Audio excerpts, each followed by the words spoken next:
He kissed her, right there in that penthouse with the city lights glittering 40 floors below, and his wife carrying his child just blocks away.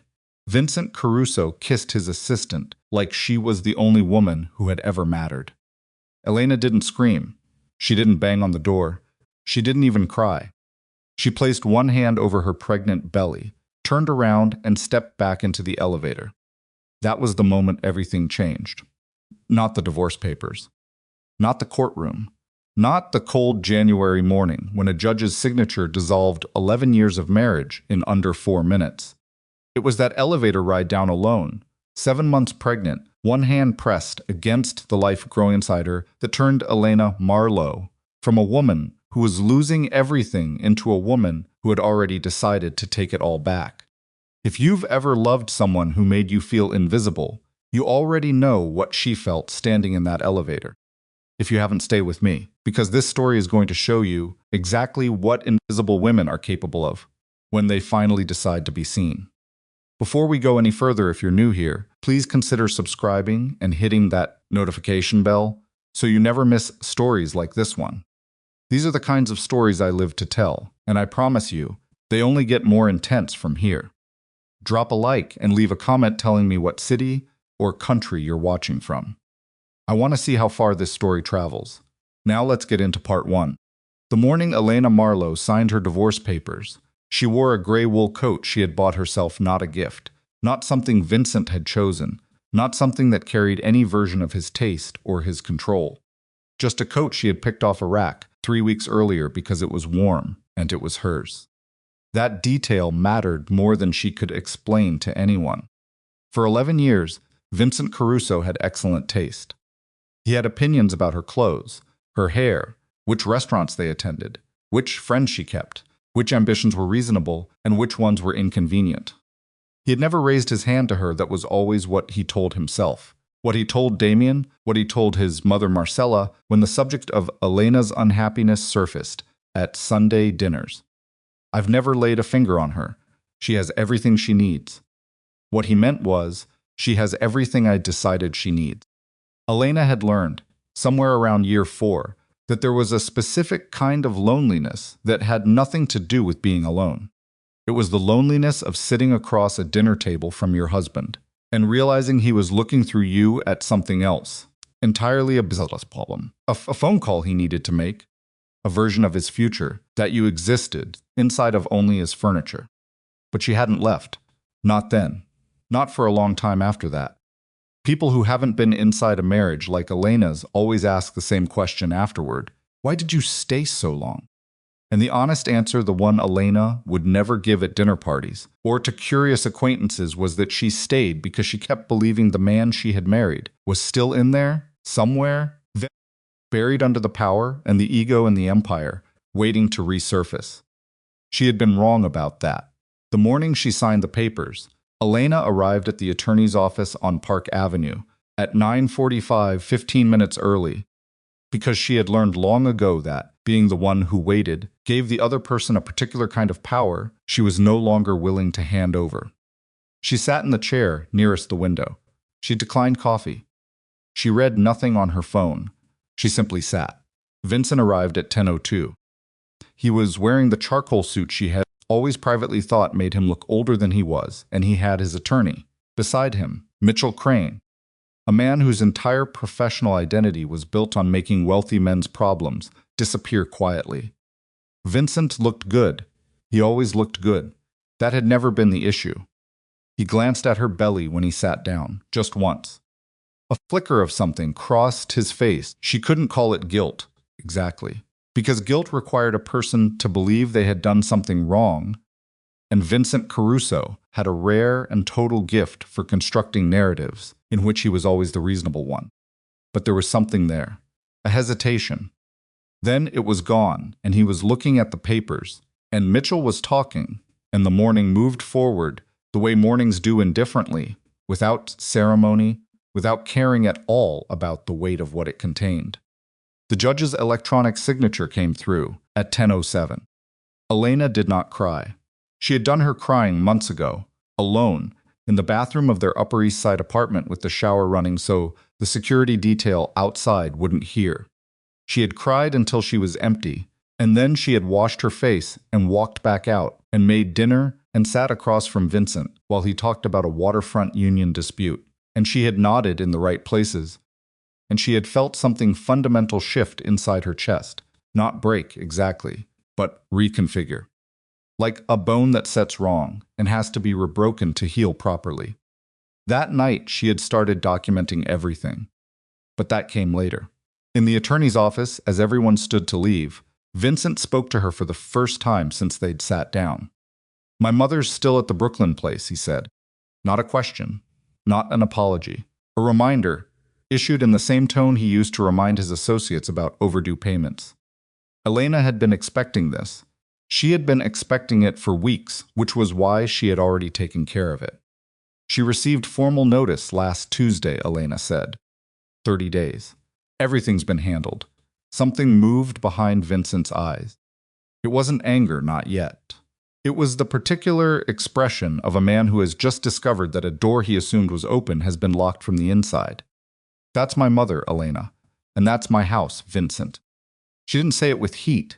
She didn't say it to wound him, though she was aware it would. She said it the way you state a fact about the weather plainly, without apology, because it was simply true. The Brooklyn townhouse had been hers before the marriage. Her grandmother's house, inherited outright, never transferred, never signed over, never folded into the Caruso portfolio, despite 3 separate conversations in which Vincent had suggested, gently and then less gently, that keeping finances separate was an unusual way to run a marriage. She had kept them separate anyway. Thank God for that stubbornness. The elevator opened. Elena stepped inside and pressed the lobby button. Vincent stood in the hallway watching her. For a moment, just a moment, he looked like a man who wanted to say something real. Something that wasn't about the house, or his mother, or his attorneys. Something that lived below all the strategy, and the ego, and the years of accumulated damage between them. The elevator doors closed before he found it, and Elena was gone. She flagged down a cab on Park Avenue and gave the driver an address in Midtown, not her own, not anywhere Vincent would think to look for her, because even now, even with the papers signed and the marriage legally finished, she understood that Vincent Caruso did not simply let things go. He reorganized them. He found new leverage. He waited for the moment when your guard dropped, and then he reminded you, quietly and precisely, of exactly how dependent you were on his goodwill. She was not going to be dependent on his goodwill. The cab moved through traffic, and Elena sat in the back seat with her hand on her belly, feeling the baby shift, a soft, rolling movement that had become the most reliable comfort in her days. And she thought about the flight she had booked 4 weeks ago. The apartment in Madrid that Camille had helped her find. The job offer from the Serrano architectural firm that was sitting in her email, accepted and confirmed, start date flexible, housing already arranged, work authorization already processed through channels that had nothing to do with Vincent and everything to do with the woman Elena had been before she became Mrs. Caruso. That woman had been good at her job. More than good, she had been genuinely talented, the kind of restoration architect who saw a crumbling 19th century building not as a problem, but as a conversation waiting to happen. She had worked on 3 significant projects in Madrid before she met Vince at a gala in Barcelona, before his charm had been something she found irresistible rather than something she had learned to recognize as a tool. She had been 28. She had been dazzled. That was not a crime. But she was 39 now, and she was not dazzled anymore, and the flight left JFK at 7:15 that evening, and she had 1 suitcase packed and waiting at a friend's apartment in Midtown, and by tomorrow morning she would be an ocean away from Vincent Caruso and everything his name meant in this city. The cab stopped at a red light, and Elena looked out the window at a woman pushing a stroller through the crosswalk. A woman who looked tired in the specific way that new mothers look tired, a tiredness that isn't just about sleep, but about the magnitude of what you've taken on. Elena watched her until the light changed. Her daughter wasn't born yet, but she already had a name, Mara Marlowe, not Caruso. Vincent had made his choices. Now Elena was making hers. The cab moved forward. What Elena did not know, what she couldn't have known, sitting in that cab in midtown traffic, was that across the city, in the penthouse suite of a hotel in the West 50s, Vincent Caruso was standing in a room full of flowers and champagne and crystal glassware and men who had worked for him for 15 years, and he was giving orders for an evening that was supposed to be a beginning. The announcement he planned to make that night was simple. Bianca Vale, his executive assistant of 3 years, was no longer just his assistant. She would be stepping into Elena's role in his personal life, publicly, officially, with full acknowledgement from his organization and his family. He had bought Bianca a necklace that cost more than most people's annual salary. He had arranged for a string quartet. He had invited everyone who mattered in his world to witness the moment. He was not thinking about Elena, or so he told himself. Bianca was in the hotel suite when Vincent arrived after the signing. She was wearing the dress she had bought for this occasion, deep burgundy, off the shoulder, the kind of dress that announced intention.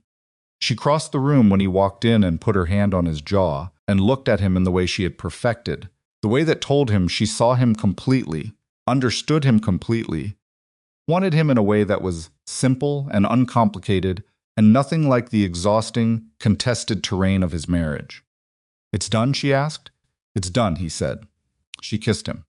He let her. Outside, the city moved on without caring about either of them. But in a corner of his mind, a corner he would not have admitted to Damien, or to Bianca, or to anyone in that hotel, something was already uncomfortable. Elena's face in the elevator. The way she had said, "That's my house," without a single degree of heat. The way she had not fought him. Vince had been expecting a fight. Elena had always fought. For the first 6 or 7 years of their marriage, her willingness to argue with him, actually argue, not perform anger or use anger as a tactic, but genuinely disagree with him on the merits, had been one of the things he's privately respected most about her.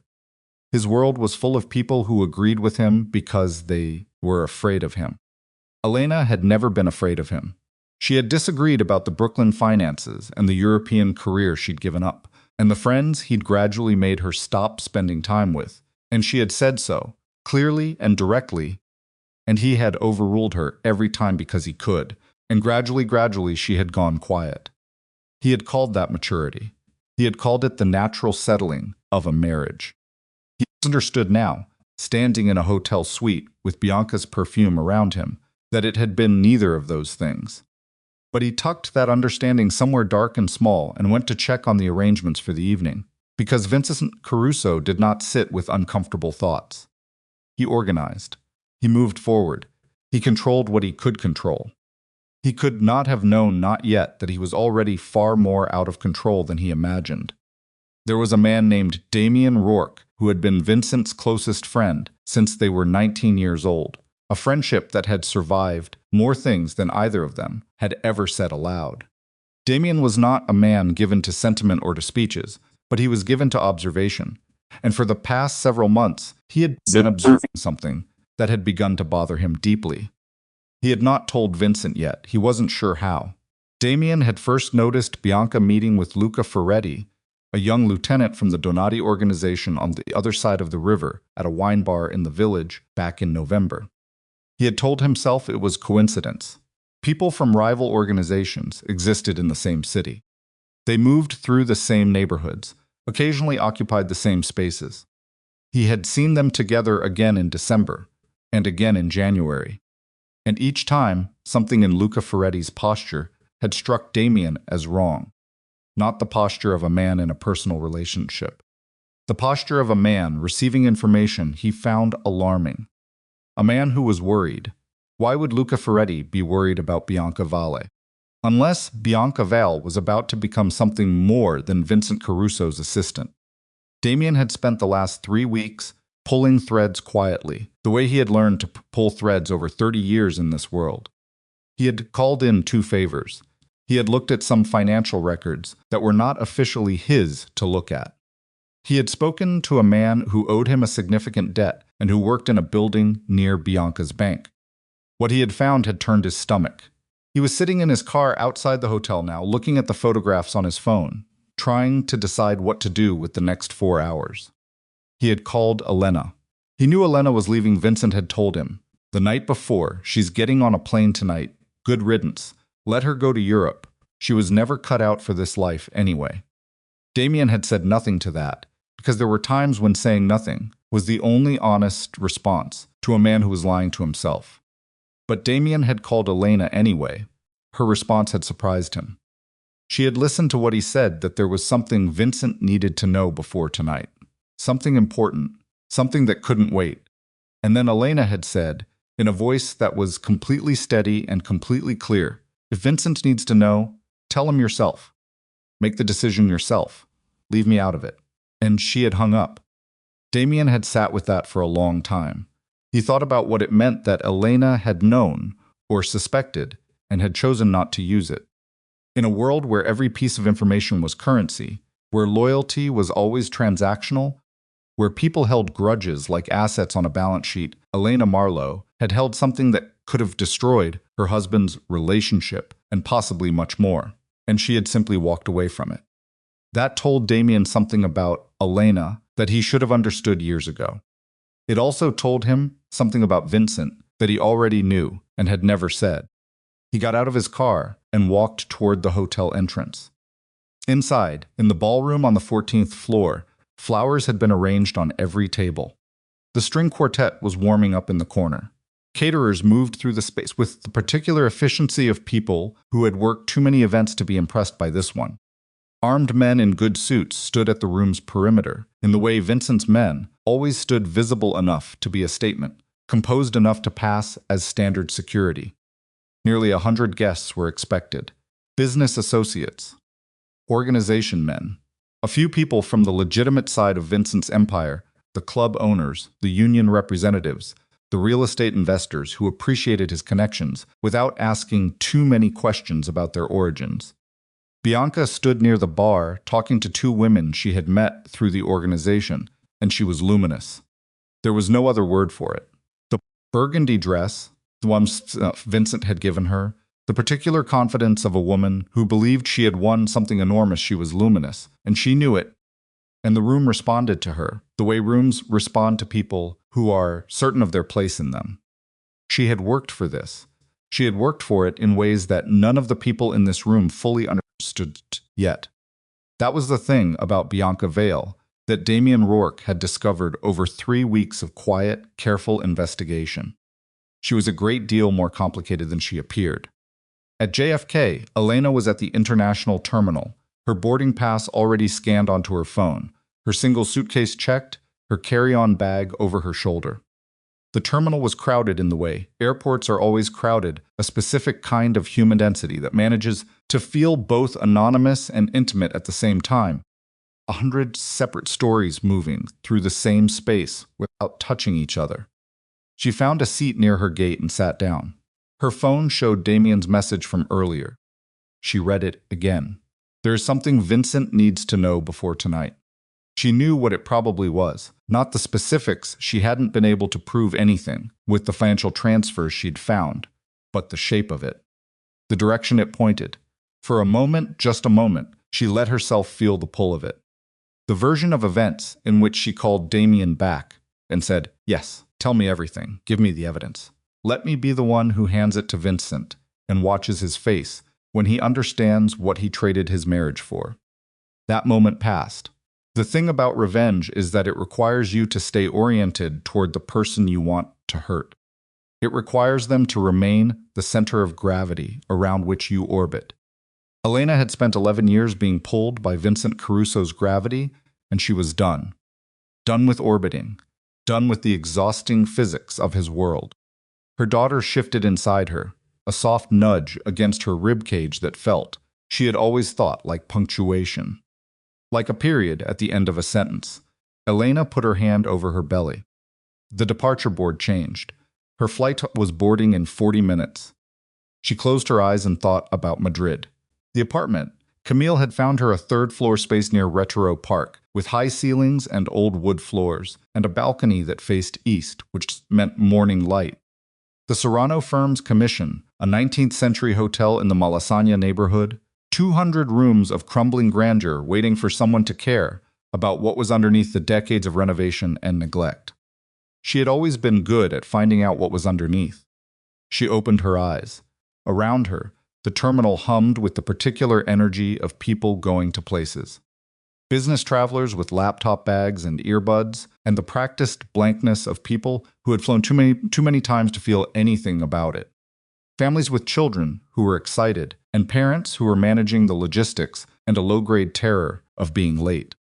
A couple in their 70s, the woman asleep against the man's shoulder, the man reading a paperback with one hand and resting the other on his wife's knee without looking down, an unconscious gesture so practiced it had become instinct. Elena looked at them for a long time. Then she looked away.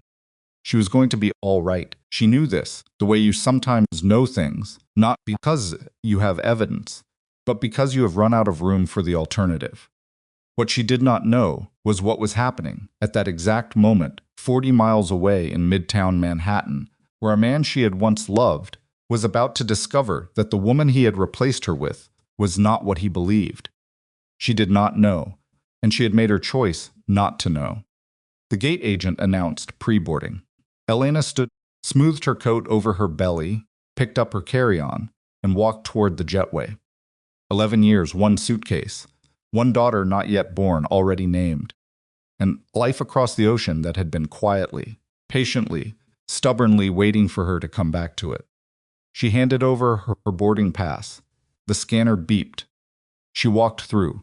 The jetway door closed behind Elena at 6:47 p.m. She found her seat 14A window, which she had specifically requested because she needed to see the city fall away beneath her, and she buckled her seatbelt and arranged her carry-on in the overhead bin and did all the small mechanical things that bodies do when minds have gone somewhere else entirely.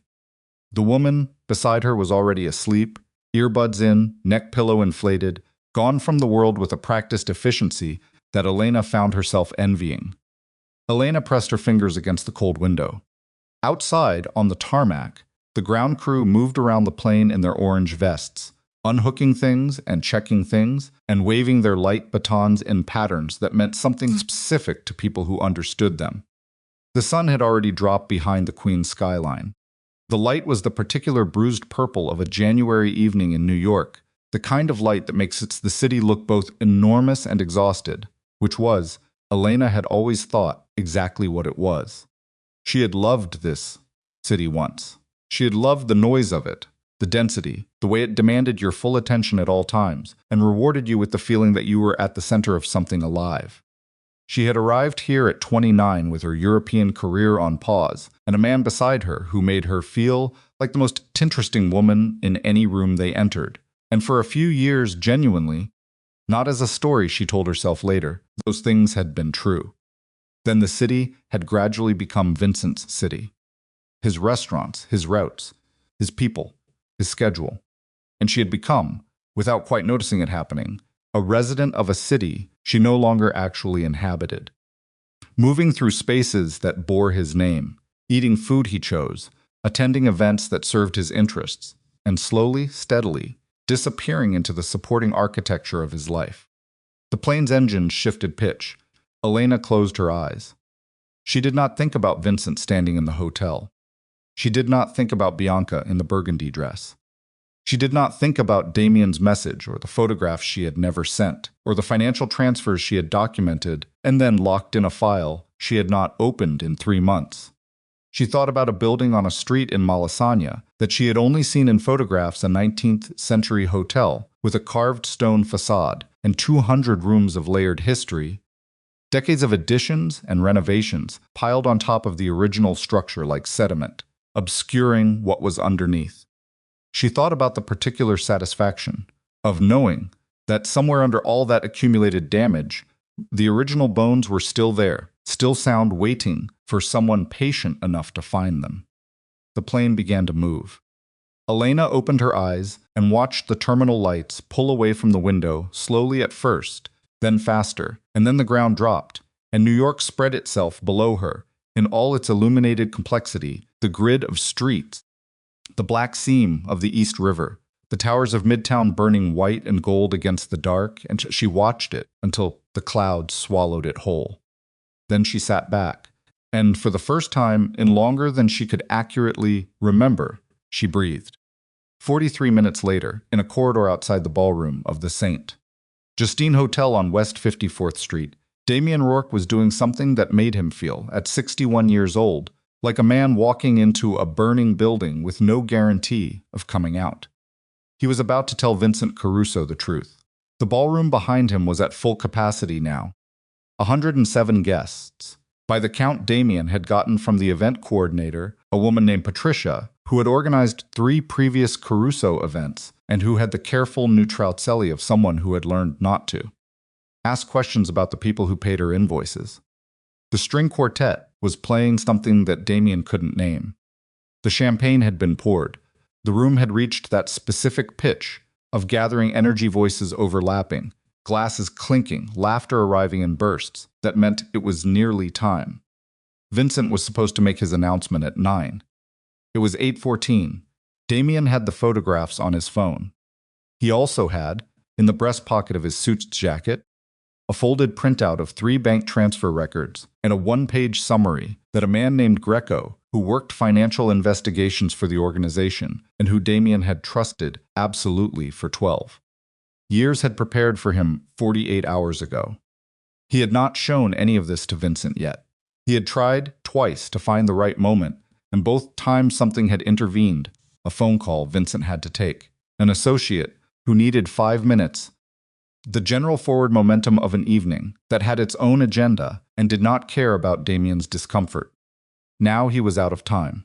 He found Vincent near the corridor that led to the private dining room, a narrow, high-ceilinged passage that the hotel used for overflow storage, and that tonight held nothing but a folding table with empty wine boxes on it. Vincent was checking something on his phone with the particular focused frown of a man solving a logistical problem. "I need 5 minutes," Damien said. Vincent looked up. "Now? It's now." Something in Damien's voice reached Vincent. He looked at his phone once more, put it in his pocket, and followed Damien into the corridor without another word. That was the thing about their 30-year friendship. Certain tones carried information that words would only dilute.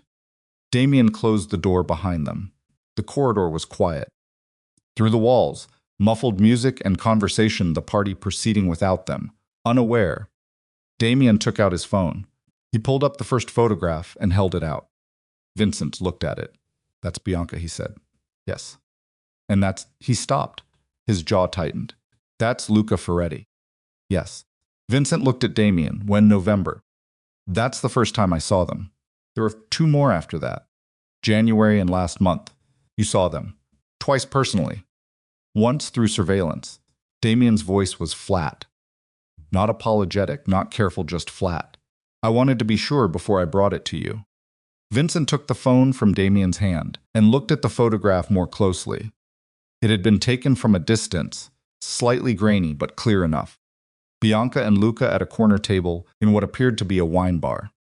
They were not touching. They were talking. But the angle of Luca's body leaning forward, tense, his hands flat on the table, was not the posture of a casual conversation. "This doesn't prove anything," Vincent said, but his voice had changed. Damien took the phone back. He swiped to the next image. "These are bank transfers," he said. 3 of them, over 7 months.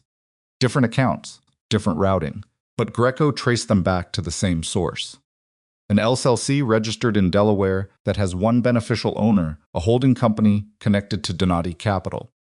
The name landed in the corridor like something dropped from a height. Donati. Marco Donati's organization. The organization Luca Ferretti worked for. Vincent was very still. "The transfers," Damien continued, "because stopping now would be worse than continuing, correspond to dates 3 to 5 days after specific information about your legitimate businesses appeared in Donati's decision-making. Twice with the club licenses. Once with the waterfront renewal. You're saying she was paid.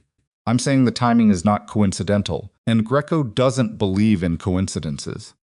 Greco's been wrong before, not about money." That was true, and Vincent knew it was true, and the knowledge that it was true was visible in the way his face arranged itself, a tightening around the eyes, a stillness in the jaw that Damien had seen exactly twice before in 30 years. both times in situations that had ended very badly for someone. She could have an explanation, Vincent said. Damien looked at him without speaking.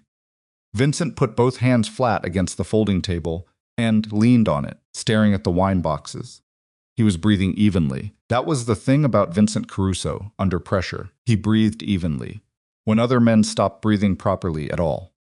It was one of the qualities that had made him dangerous and effective, and, in certain moments, genuinely terrifying to people who expected rage and got this quiet instead. Tell me the rest, Vincent said.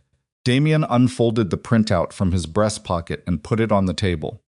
Greco also looked at calendar access logs from your office system. Bianca has access to your full schedule. You gave it to her 18 months ago because you said you needed someone who could coordinate without bottlenecks. I know what I gave her. The convoy ambush in October. Damien said it quietly. 3 people knew the route that night. You, me, and whoever had access to the schedule update you made that afternoon. The silence that followed was of a different quality than the silences before it.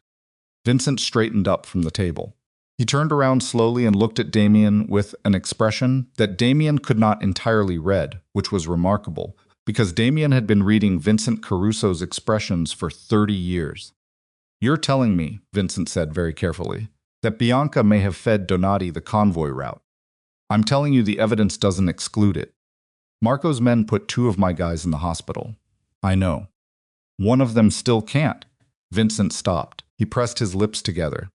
Angelo still can't use his left hand properly. I know. If she did that, he stopped again. Vince. If she did that. Vince. Damien's voice was harder now, a firmness born not of authority but of genuine alarm. Don't stand here and think about what you want to do to her. Think about what you're about to walk back into that room and do. Vincent looked at him. You were about to announce her, Damien said.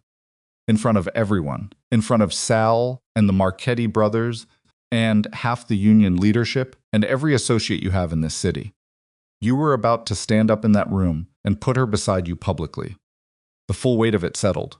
If Bianca was feeding Donati information, then out tonight in a room full of the organization's most significant relationships would have been a catastrophe of a particular kind. Not just personal betrayal, operational exposure. A signal to Marco Donati, received in real time via whatever channel Bianca used to communicate with Luca, that his asset had just been elevated to the innermost circle of Caruso operations. She's in that room right now, Vincent said. Yes. And Luca? Damien's expression shifted almost imperceptibly. My guys spotted him 20 minutes ago, near the hotel entrance. He's not inside, but he's close. Vincent absorbed this. He's waiting, Vincent said. That's my read. For what? For the announcement. For confirmation that she's made it. A muscle worked in Vincent's jaw. He's running her. Or they're running each other. It's not entirely clear who initiated. It doesn't matter who initiated. Vincent's voice had gone somewhere very cold, the way deep water goes cold below a certain depth, not violently, not with turbulence, just absolutely. What matters is what she's been doing. He picked up Damien's phone from where it rested on the table and looked at the photograph again. Bianca and Luca in the wine bar. The tension in Luca's posture. The particular angle of Bianca's chin, he knew that angle. He had seen it across boardrooms, tables, and restaurant banquets, and the tangled territory of the last year and a half. It was the angle of a woman managing a conversation, steering it, controlling its temperature. He had thought she did that for him. He had thought it was a quality she deployed in service of his interests. Vincent put the phone down. He thought about Elena. He didn't mean to. He had been specifically not thinking about Elena for the better part of the last 12 hours, not the elevator this morning, not the way she had said, "That's my house," with that terrible, weaponless, calm, not the single glance at her belly that he would not examine too closely, because examining it required him to also examine everything else. He had been keeping Elena in a compartment labeled resolved, which was what he did with things that were painful and final, and his own fault, in ways he refused to tabulate. But standing in this corridor, with Damien's evidence on the table between them, Vincent thought about Elena. Specifically, he thought about something she had said to him approximately 14 months ago. They had been in the kitchen of the Upper East Side apartment late, past midnight, the city doing its thing outside, while they stood on opposite sides of the kitchen island and had what had become, by that point, a very familiar argument. She had been accusing him, with that forensic precision she brought to arguments, of not listening to her, of treating her observations and concerns as things to be managed rather than considered. And he had said he remembered this exactly. You don't trust anyone, Elena. You never have. You see problems where there aren't any. And she had looked at him for a long moment. And then she had said, I hope you're right. At the time, he had taken that as a concession. Standing in this corridor, with evidence of corporate espionage laid out in front of him in a hotel on West 54th Street, Vincent understood that it had not been a concession. It had been a closing, the last door shutting on a conversation she had already stopped, expecting him to take seriously. He picked up the printout and folded it and put it in his own pocket. Give me 3 minutes, he said to Damien. Vince. 3 minutes. Then come back in. Damien looked at him hard. What are you going to do? I'm going to go back in that room, and I'm going to look at her, and then I'm going to know what I'm going to do. It wasn't a satisfying answer. Damien knew better than to say so. Vincent opened the corridor door and walked back into the party. The room hit him immediately, the sound, the heat of 100 people in formal clothes, the string quartet now playing something brisk that bounced off the crystal chandeliers, and the champagne flutes, and the carefully arranged centerpieces. He moved through it, the way he always moved through rooms, deliberately, acknowledgement in every direction, his presence its own kind of signal to the people who watched him. And they all watched him. That was the nature of the world he had built. He found Bianca near the center of the room. She was talking to Sal Marchetti, one of Vincent's old associates, a man who had known Vincent since before the organization had its current shape. She was laughing at something Sal had said, the laugh perfectly calibrated, her hand resting briefly on Sal's arm in the way that communicated warmth without intimacy, a gesture that Vincent had watched her deploy 100 times and had always read as social skill. He looked at her. She felt it, the way people sometimes feel eyes on them from across a room, and she turned and found him and smiled. The smile she kept specifically for him, warm, private, a little proprietary, the smile of a woman who knows she is the destination. Vincent held her gaze, and Bianca, who was very good at reading rooms and very good at reading Vincent, saw something in his face that she had not seen before. Her smile stayed, but her eyes changed. She excused herself from Sal with a touch of professional smoothness. So sorry, I'll be right back, and moved toward Vincent, crossing the room in the burgundy dress with the necklace at her throat. And when she reached him, she put her hand on his arm and said, very quietly, You okay? I need to talk to you, he said. Now? In a few minutes. Vincent, we're 20 minutes from... I know what we're 20 minutes from. His voice was even. Entirely even. The scariest version of himself, and she knew it, and the knowledge moved through her eyes in something that could have been concern but lived. Vincent now noticed, uncomfortably close to calculation. Stay here. Don't leave the room. He moved away before she could answer. He crossed to the far side of the room, where a floor-to-ceiling window overlooked the street below, and he stood there with a glass of champagne he had no intention of drinking, and he looked down at the street. His phone showed no missed calls. Elena was in the air. He had her flight number. He had not needed to do any investigating for that. She had told his attorney in a financial disclosure that she was relocating to Spain, and the attorney had passed it along as relevant information. He knew she was on the 7:15 to Madrid. He knew she had probably already cleared JFK. He stared at his own reflection in the window. He had been telling himself for months that Elena's silence in the last phase of their marriage was evidence of her withdrawal, her coldness, her inability to engage. He had been telling Bianca and Damien and his own inner monologue that Elena had checked out long before he had, that the marriage had been a shared failure, that she had stopped being a partner in any meaningful sense before he had ever turned to Bianca. He was no longer sure he believed any of that. He was no longer sure when he had stopped believing it. What he was sure of standing at this window with Damien's evidence folded in his pocket and Bianca 20 feet away, and a room full of people expecting a speech, was that the story he had been telling about Elena and Bianca and himself was a story he had constructed with great care and very little honesty, and that the construction was beginning, right now, in this room, to collapse. Behind him, he heard Damien come back in from the corridor. He heard, a moment later, a shift in the ambient noise of the room. He turned around. A man he recognized had appeared near the main entrance to the ballroom. Luca Ferretti, not waiting inside. Standing at the entrance to the ballroom in a suit that was slightly too expensive for someone of his organizational rank, looking across the room with the focused attention of someone searching for a specific face. His eyes found Bianca, and across the room, almost invisibly, a movement that lasted less than a second. A slight tensing of the hand that held her champagne flute. Bianca registered his presence. Damien appeared at Vincent's shoulder. "He came inside," Damien said. "I see him. He wasn't supposed to come inside." No, Vincent watched Luca. Watched the micro-adjustment in Bianca's posture. Watched the two of them in the same room, not looking at each other, in the specific way that people who are managing a secret do not look at each other when the stakes are high. "He's scared. Of what? Of tonight?" Vincent's voice was very quiet. "He's here because he's scared of what happens when that announcement gets made. He needed to see it for himself." Damien said nothing. "Which means he still doesn't know she's been playing him," Vincent said. That landed. Damien turned to look at him. "You think she's been playing both sides?" "I think Bianca Vale has been doing exactly what she's always done." Vincent set the champagne glass down on the nearest surface, making sure she has more than one way out. The string quartet finished their piece. The room applauded lightly. The caterers moved. And Vincent Caruso, who had built a career and an empire on the specific ability to understand, at the critical moment, exactly what he was actually looking at, began to walk back toward the center of the room. Toward Bianca. Toward whatever came next.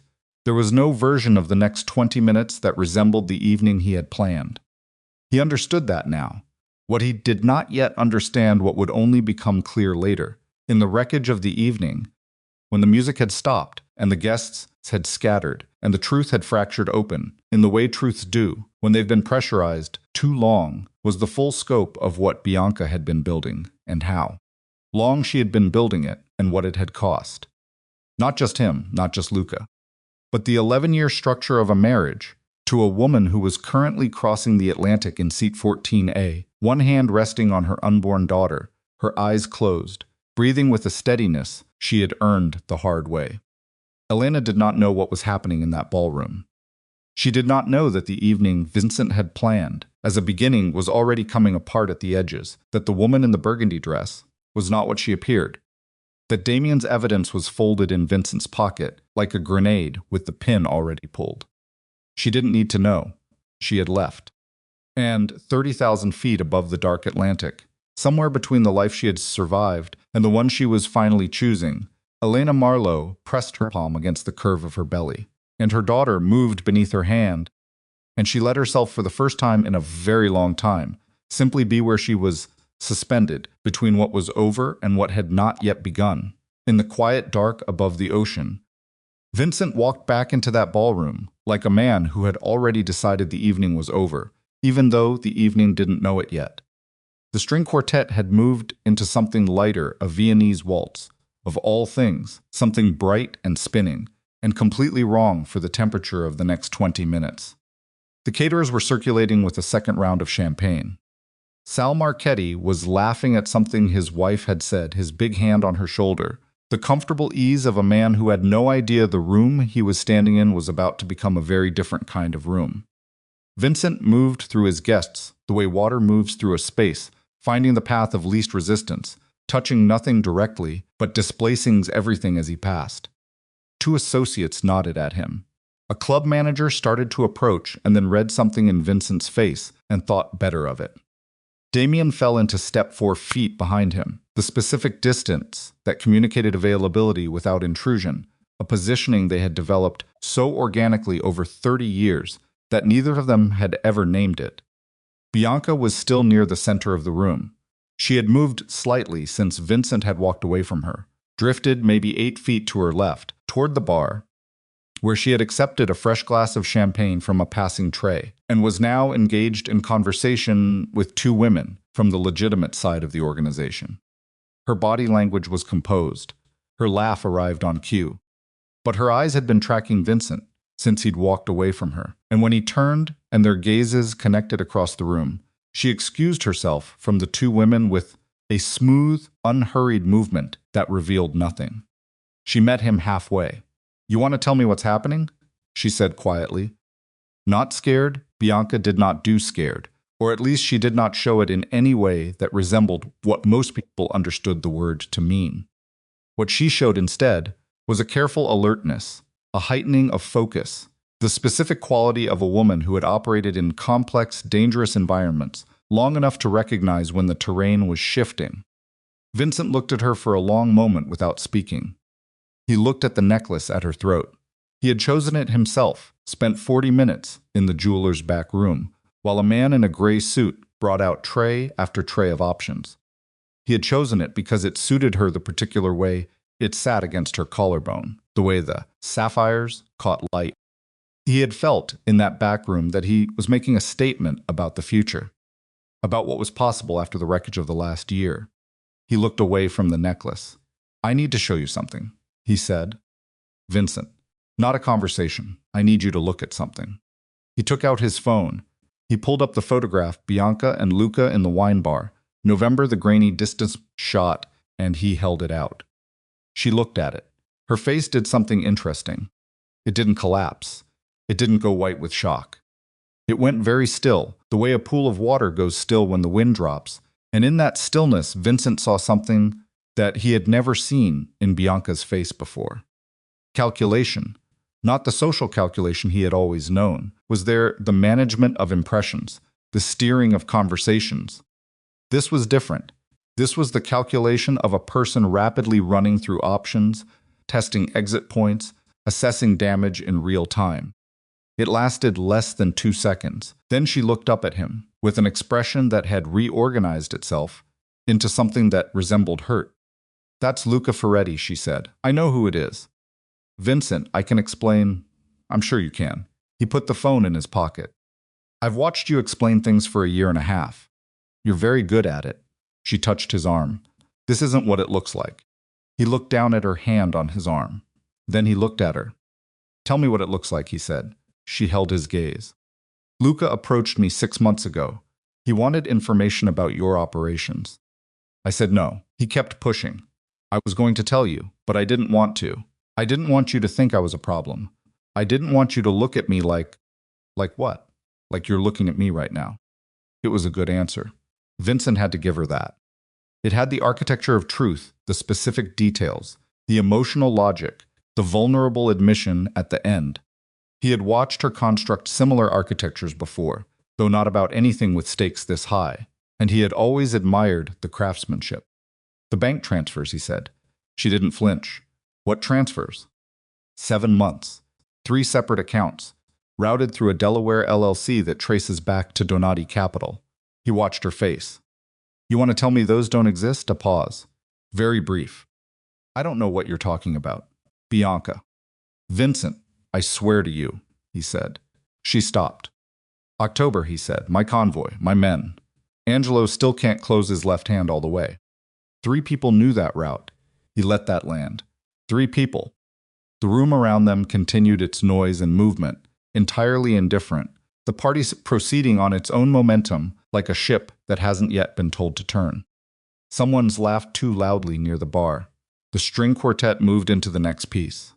A waiter passed between them with a tray of canapés, apologized with his eyes, and moved on. Bianca was looking at Vincent with an expression that had stopped resembling hurt. What lived in her eyes now was something older and harder than hurt. "You don't have proof of that," she said. Vincent's jaw tightened. "That's not a denial. It's not a confession either." They stared at each other. And something broke in the room between them, not dramatically, not with a sound or a gesture, but in the way that fundamental things break, the structure that had held the last year and a half together gave way at its load-bearing point, and both of them felt it simultaneously, and there was nowhere left to go, except toward whatever came next. "Don't make a scene," Bianca said. Very quiet, very controlled. "Not here, not tonight. Think about what's in that room behind you, all those relationships, all those eyes. You walk away from me publicly tonight. You don't just lose me. You look like a man who can't." "Don't." The word came out of Vincent like something cut loose. Still quiet, but absolute. "Don't tell me what I look like in my own room." She closed her mouth. Behind Vincent, he heard Damien make a sound, not a word, just a shift of breath, and then Damien said, very quietly, "Vince." Vincent turned. Across the ballroom, near the main entrance, Luca Ferretti was moving. Not waiting, not watching. Moving toward the exit with a specific kind of controlled urgency that Vincent recognized immediately as the movement of a man who had just realized that the situation had changed and was trying to leave before that change caught up with him. Someone had tipped him. The thought arrived in Vincent's mind with the cold clarity of something self-evident. He was already inside the room. He was already watching. And a change in the room's energy, a look on Bianca's face that he'd caught from across the room, something had told him that the evening was not proceeding as planned. "Stop him," Vincent said. He didn't raise his voice. He didn't need to. Damien was already moving, and two of the men stationed near the room's perimeter were already moving. Because they knew Vincent's voice at that volume meant immediate action and no questions until later. Luca was 6 feet from the exit when Damien's hand landed on his shoulder. Luca spun around. He was 29 years old and built like a man who took the physical side of his work seriously, and for a half second his body prepared to do something stupid. Then he looked at Damien's face and at the two men flanking him, and the half second passed and the stupidity did not happen. The room had noticed. Not everyone, not all at once, but the people nearest the entrance had stopped their conversations and turned, and that turning rippled outward in the specific way that dress-up-tions ripple through crowded rooms, a wave of redirected attention, heads swiveling, voices dropping, the party's momentum faltering. Vincent crossed the room. He took his time. That was the thing about Vincent Caruso. In the worst moments, he slowed down, when everyone else sped up. He had learned this young, from a man who was no longer alive, who had told him once that the man who controls his pace controls the room. It had been the truest piece of advice he had ever received. He reached Luca. Luca Ferretti, up close, was sweating. Not visibly, not to anyone who wasn't looking for it, but at the hairline and in the particular tension of his neck, the effort of a man trying very hard to appear calm while something in him was running very fast. "Luca," Vincent said, "you came a long way for a party you weren't invited to." Luca said nothing. "That's all right." Vincent glanced at Damien. "Let's find somewhere quieter." What followed was not a scene. Vincent had spent his entire adult life ensuring that scenes, public ruptures, visible confrontations, anything that could be described later by too many witnesses did not happen. What followed instead was a calm, efficient relocation. Luca walked, flanked, through a side door and down a service corridor to a small room that the hotel used for staff briefings, 12 chairs, a whiteboard, fluorescent lighting, a water cooler in the corner that hummed at a frequency that became, in that room over the next 40 minutes, the ambient sound of everything unraveling. Vincent sat down across from Luca. He did not threaten him. He did not lean across the table. He sat with his jacket still buttoned and his hands folded in front of him, and he looked at Luca Ferretti with the full weight of everything he had built and survived and maintained in this city, and that weight alone was enough. "Tell me about Bianca," he said. Luca looked at the table. "Luca." Vincent's voice was very patient. It was a patience that had nothing gentle in it. "I am going to find out everything tonight, regardless of what you decide to do in the next 30 seconds. The only question is where you are when I find it out." Luca looked up. He had dark eyes and a jaw that was working, processing, running calculations that were too visible on his face. He was not, Vincent noted, as good at concealment as the woman he had been working with. "She came to us," Luca said. The room shifted on its axis. Bianca? Vincent said. 18 months ago. Luca's voice was low and fast. The voice of a man who has decided that talking is better than the alternative and is getting it out before he changes his mind.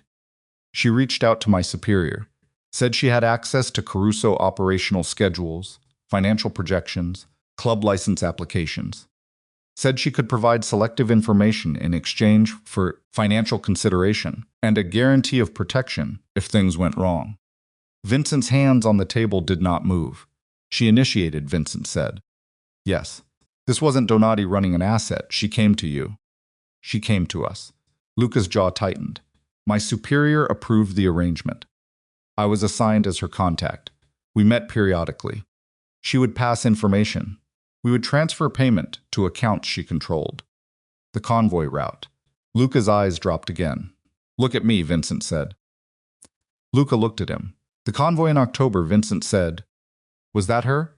A pause that was its own answer before the words arrived.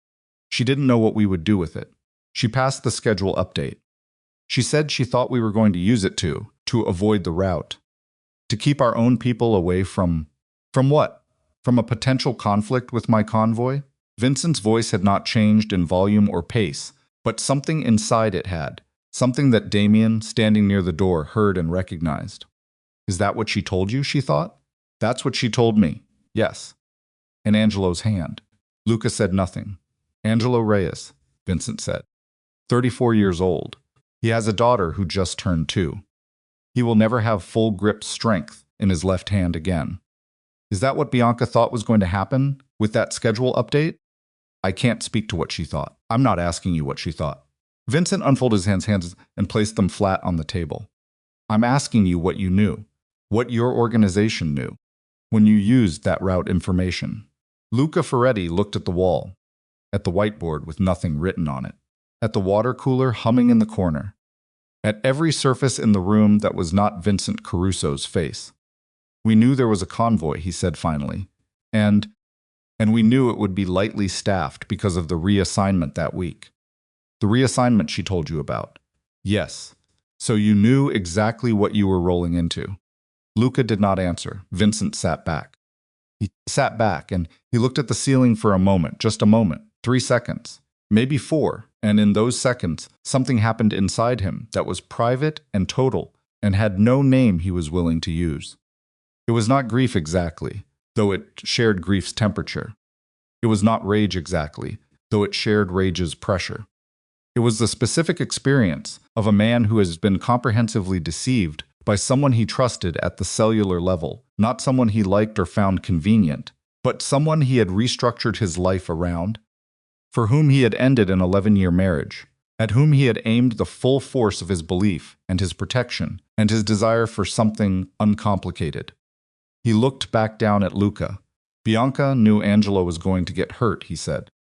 Luca didn't answer. Did she know? It's not that simple. Luca. The name came out like a period. Did she? No. She knew the convoy would be that there would be an engagement. She knew it wouldn't just be. She knew it wasn't just about avoidance. Luca's voice had gone very small, the voice of a man who can see clearly what he has just handed over and cannot take it back. She was not told the specifics, but she understood the general nature of what would happen. The fluorescent light above them hummed. The water cooler hummed.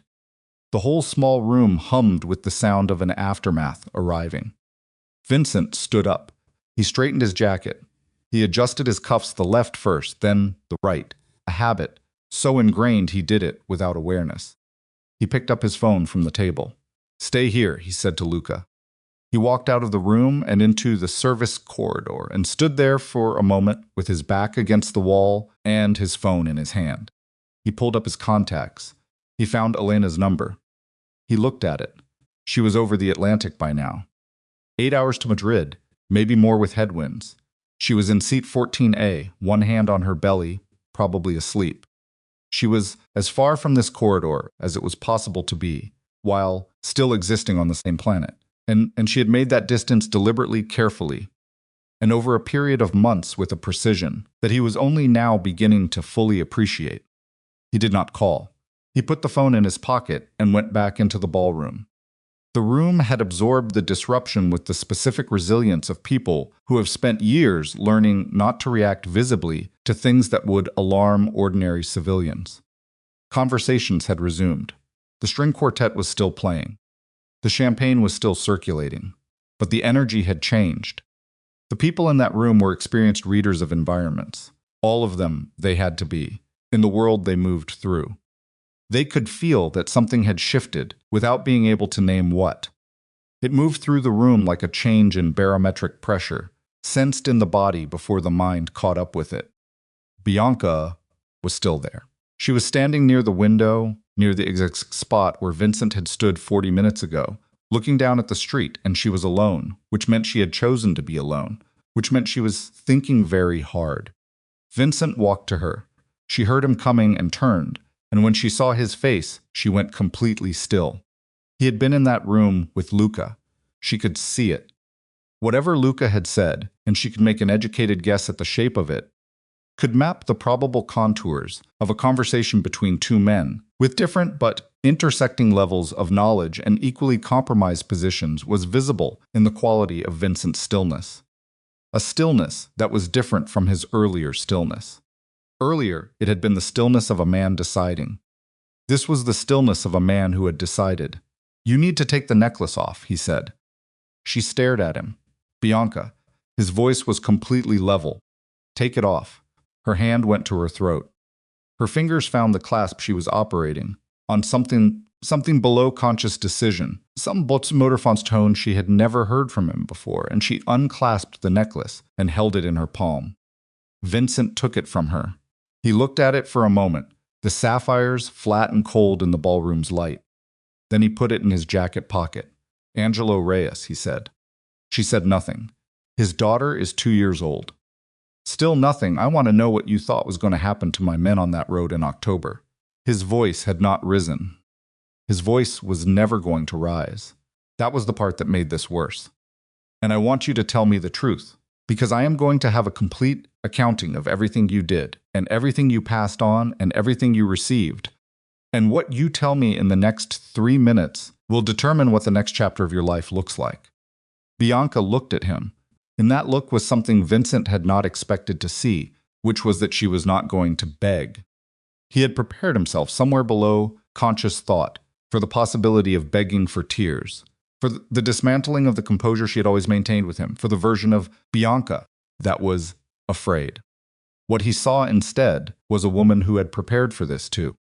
Not for this exact scenario, not for the specific combination of Damien's investigation and Luca's defection and the failed exit from the ballroom, but for the general shape of it, for the possibility that the evening she had built toward for a year and a half might not land the way she planned. She had prepared for contingency. She had prepared an alternate self to inhabit if the primary version failed. "I thought," she said very deliberately, "that I was managing an impossible situation." That's not an answer. It's the only honest one I have. "Did you know my men were going to get hurt?" A pause. One breath. "I knew something was going to happen. I didn't know the extent, but you knew. I knew something." Vincent looked at her for a long time. The room behind them continued, oblivious. The string quartet completed their piece. The applause was polite, genuine, entirely disconnected from the conversation happening 15 feet from the window. "Here is what is going to happen," Vincent said. "Tonight you are going to leave this hotel with Damien. You are going to go wherever Damien takes you. In the morning, my attorneys and my investigators are going to begin a complete financial audit of every account you have touched in the last 2 years. They are going to find everything, Bianca. Everything. And you are going to cooperate fully, because the alternative to cooperation is that I hand what I already have to the federal authorities, and they do the audit instead, and that version of events is significantly less comfortable for you." She held his gaze. Her face was a remarkable achievement of control. "And the announcement. There is no announcement. All these people will go home having attended a pleasant evening and had good champagne." He took a step back from her. That's all this was. She opened her mouth. "Bianca." The word closed the conversation absolutely. "Don't." He turned and walked toward the center of the room, toward Sal Marchetti and the other men who were going to need a word a recalibration, a private and expertly managed revision of what this evening was and was not. He walked with his shoulders level and his pace, even and nothing visible on his face. Behind him, Bianca Vale stood alone at the window with her hands empty at her sides. And something needed to die quietly, and somewhere in Luca Ferretti's pocket, in the small briefing room down the service corridor, a phone that he was not supposed to have was sending a brief, encrypted message to a number in Marco Donati's organization.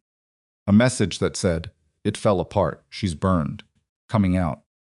That message was the thing that Vincent did not know about yet. That message was the thing that made everything that had happened in the last hour, the photographers, the bank transfers, Luca's confession in the fluorescent light, the necklace in Vincent's pocket look, in retrospect, like the manageable part of the evening. Because Marco Donati received that message at 9:02 p. And Marco Donati was not a man who accepted the loss of an asset without responding. And his response was already in motion. Vincent was in the middle of a quiet conversation with Sal Marchetti when his personal security lead, a man named Garza, who had worked for Vincent for 9 years, and who communicated primarily through gesture and economy of language, appeared at his elbow and said 2 words. "Outside now." Vincent excused himself from Sal without explanation and followed Garza to the room's edge. "We have a problem," Garza said. "What kind?" 3 vehicles. Parked on 54th.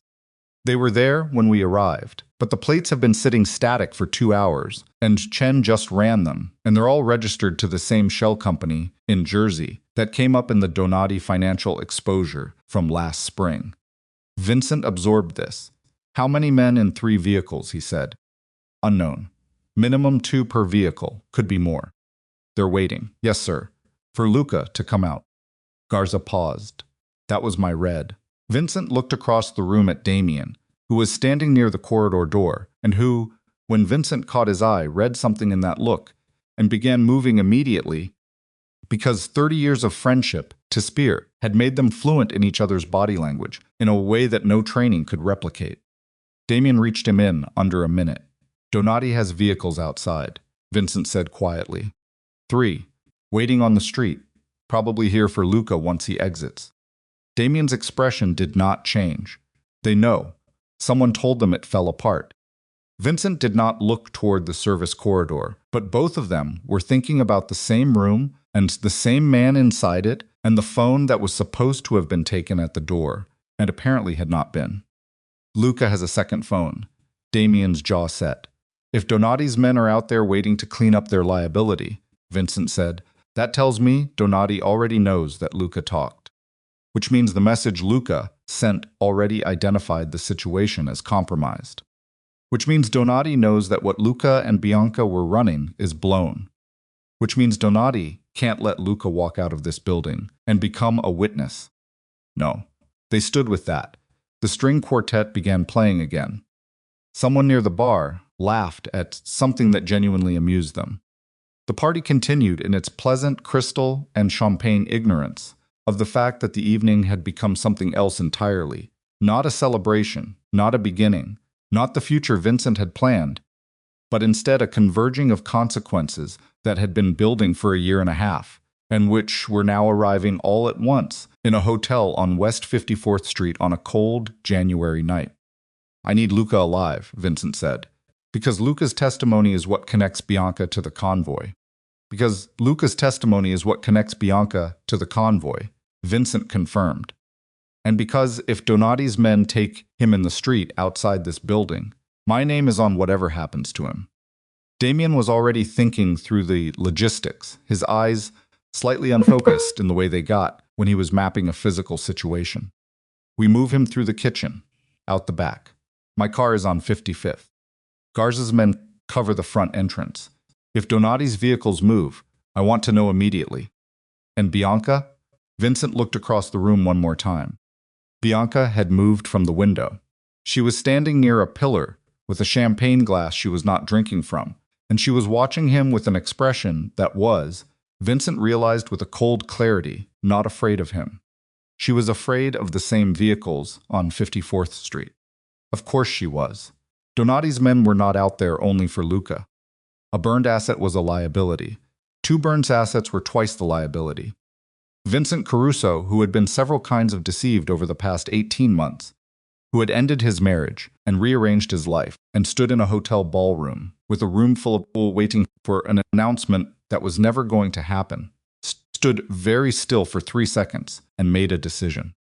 He was going to protect Bianca from the street tonight, not because she deserved it, not because what she had done was forgivable, not because Angelo Reyes's hand and the convoy and the 1.5 years of deliberate deception were things he was capable of moving past. Because letting Donati's men take her would make him responsible for what happened to her. And Vincent Caruso, for all of it, for every choice he had made, for Elena in the elevator and Bianca at the window, and the marriage he had spent 11 years slowly, systematically destroying, was not willing to add that. Vincent did not add that to his list. He crossed the room in 16 steps. He counted without meaning to, a habit from years of learning to measure spaces quickly, and reached Bianca at the pillar. "Listen to me carefully," he said. "Very low. Very close. There are men outside this building waiting for you and Luca. Donati's men." She went white. Not the careful white of managed composure. The actual white of blood leaving a face. "They know it's over," Vincent said. "Someone tipped them. Probably Luca. Probably in the last 20 minutes. Which means, right now you are a liability to the people who were paying you. And in my experience, liabilities do not walk away from situations like this one." Her champagne glass tilted in her hand. She caught it. "You're telling me this," she said. Her voice was barely functional. "Why are you telling me this?" "Because I need you to stay calm and stay close and do exactly what I say for the next 30 minutes. He held her gaze with a flatness that contained no warmth, no residue of what they had been done to each other. Nothing except pure operational necessity. "Not because I forgive you. Not because because of anything, except the fact that I will not have your blood on my hands tonight. After tonight, you answer for everything. But tonight you move, when I say move." She swallowed. "Okay," she said. "Okay," he repeated, and turned away from her because he could not look at her face for another second without something in him making a decision he wasn't ready to make. He found Garza at the room's perimeter. "Talk to me," he said. "Vehicles are still static," Garza said. "No movement." Chen has eyes on the front entrance. "2 of my guys are positioned inside the lobby in case anyone tries to come through the front. Nobody comes through that front. If anyone in a vehicle moves before we say so, I want to know in real time." "Understood. Where's the kitchen access?" "Down the main corridor, left at the service elevator, through the double doors. I walked it 20 minutes ago." "How long to Damien's car from the kitchen exit?" 40 seconds on foot, maybe less. Vincent did the arithmetic. 3 vehicles on the street. Minimum 6 men, more likely 8 or 9 if Donati was taking this seriously. The hotel's front entrance was the obvious exit point, which was exactly why they weren't using it. The kitchen exit put them on 55th, 1 block north, which meant the vehicles on 54th would need to reposition before they could intercept. 40 seconds from kitchen door to Damien's car. If the repositioning took 60 seconds, which it would, with street traffic and parallel parking, then the math worked. Barely. But it worked. "I need Luca ready to move in 10 minutes, Vincent said. "Damien is with him. You take Bianca. I'll be 30 seconds behind you." "Sir." Garza hesitated, a rare enough occurrence that Vincent noticed it. "You should come out with us. I need to say something to the room first." "With respect, Garza." He said it the way he'd said Bianca's name earlier. The word that closed a conversation. 10 minutes. Garza nodded and moved. Vincent straightened his jacket. He adjusted his cuffs left, then right. He took 1 slow breath. Then he walked to the center of the room. He did not gesture for attention. He did not tap a glass, or clear his throat, or do any of the things that people do when they want a room to notice them. He simply stood in the center and was Vincent Caruso, and the room noticed. Conversations died from the outside in, like a fire consuming fuel, from the edges toward the center. The string quartet trailed off, unsure. Within 40 seconds, 104 people were looking at him in complete silence, and the silence had a specific quality: attentive, a little wary, The silence of people who know the man in the center of the room well enough to understand that this moment is different from the planned one. "I want to thank you all for coming tonight," Vincent said. His voice reached the room's far corners without effort. "There was a specific reason I asked you here, and that reason has changed. Something came up, a business matter, the kind that doesn't wait for better timing." A pause. "That's the nature of this life, as all of you know better than most. I'm going to ask you to enjoy the rest of the evening on my hospitality, and I'll be in touch with each of you individually in the coming days." He held the room for 2 more seconds. Then he inclined his head, a small, precise movement, and walked toward the corridor. Behind him, the room exhaled. Sal Marchetti said something quiet to his wife. The string quartet exchanged a look. The caterers continued their rounds, because caterers always continued their rounds, which was one of the things Vincent had always privately respected about them. He did not look back at Bianca. He did not look back at anything. The corridor outside the ballroom was empty, except for one of Garza's men posted at the junction. Vincent moved through it at a pace that was not quite a walk and not quite a run, the pace of a man with a destination and a timeline, and the specific contained urgency of someone who understands that. Visible panic is its own kind of catastrophic failure. He reached the service corridor. The briefing room door was open. Damien was inside, standing, with Luca Ferretti seated at the table, looking like a man who has spent the last 40 minutes understanding the precise dimensions of the corner he has painted himself into. Luca had his jacket on. His tie was gone. He had taken it off at some point, which Vincent noted as a physiological detail about his level of stress. Men took their ties off when the constriction became unbearable. "Ready?" Vincent said. 2 minutes, Damien said. He was putting his phone in his pocket, finishing a call. "My driver has the car running on 55th. Engine's been on for 8 minutes. Garza has Bianca. They move first. We give them 60 seconds. Then we move with Luca." Damien looked at him. "You're separating the exits. If they have anyone covering 55th as a secondary, I want the first exit to draw that coverage before Luca comes out." Luca looked up from the table. He understood what that meant. "You're using her as a decoy. I'm sending her out first," Vincent said. "What happens in between is not my design. That's a distinction that matters less than you think." "You don't get to lecture me on distinctions tonight, Luca." Luca closed his mouth. Damien's phone buzzed. He looked at it. Garza has her at the kitchen doors, waiting for the signal. Vincent checked his watch. The time was 9:31 p.m. "Send them," he said. Damien typed a single word and hit send. 30 seconds. The 3 of them in the briefing room did not speak.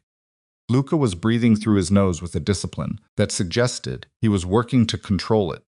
Damien stood near the door with his weight forward, the posture of a man ready to move. Vincent stood in the center of the room and let 30 seconds pass over him with the stills that had cost him years to develop and that cost him something different tonight. In this fluorescent room, with the water cooler humming and the party muffled in the distance. His phone buzzed.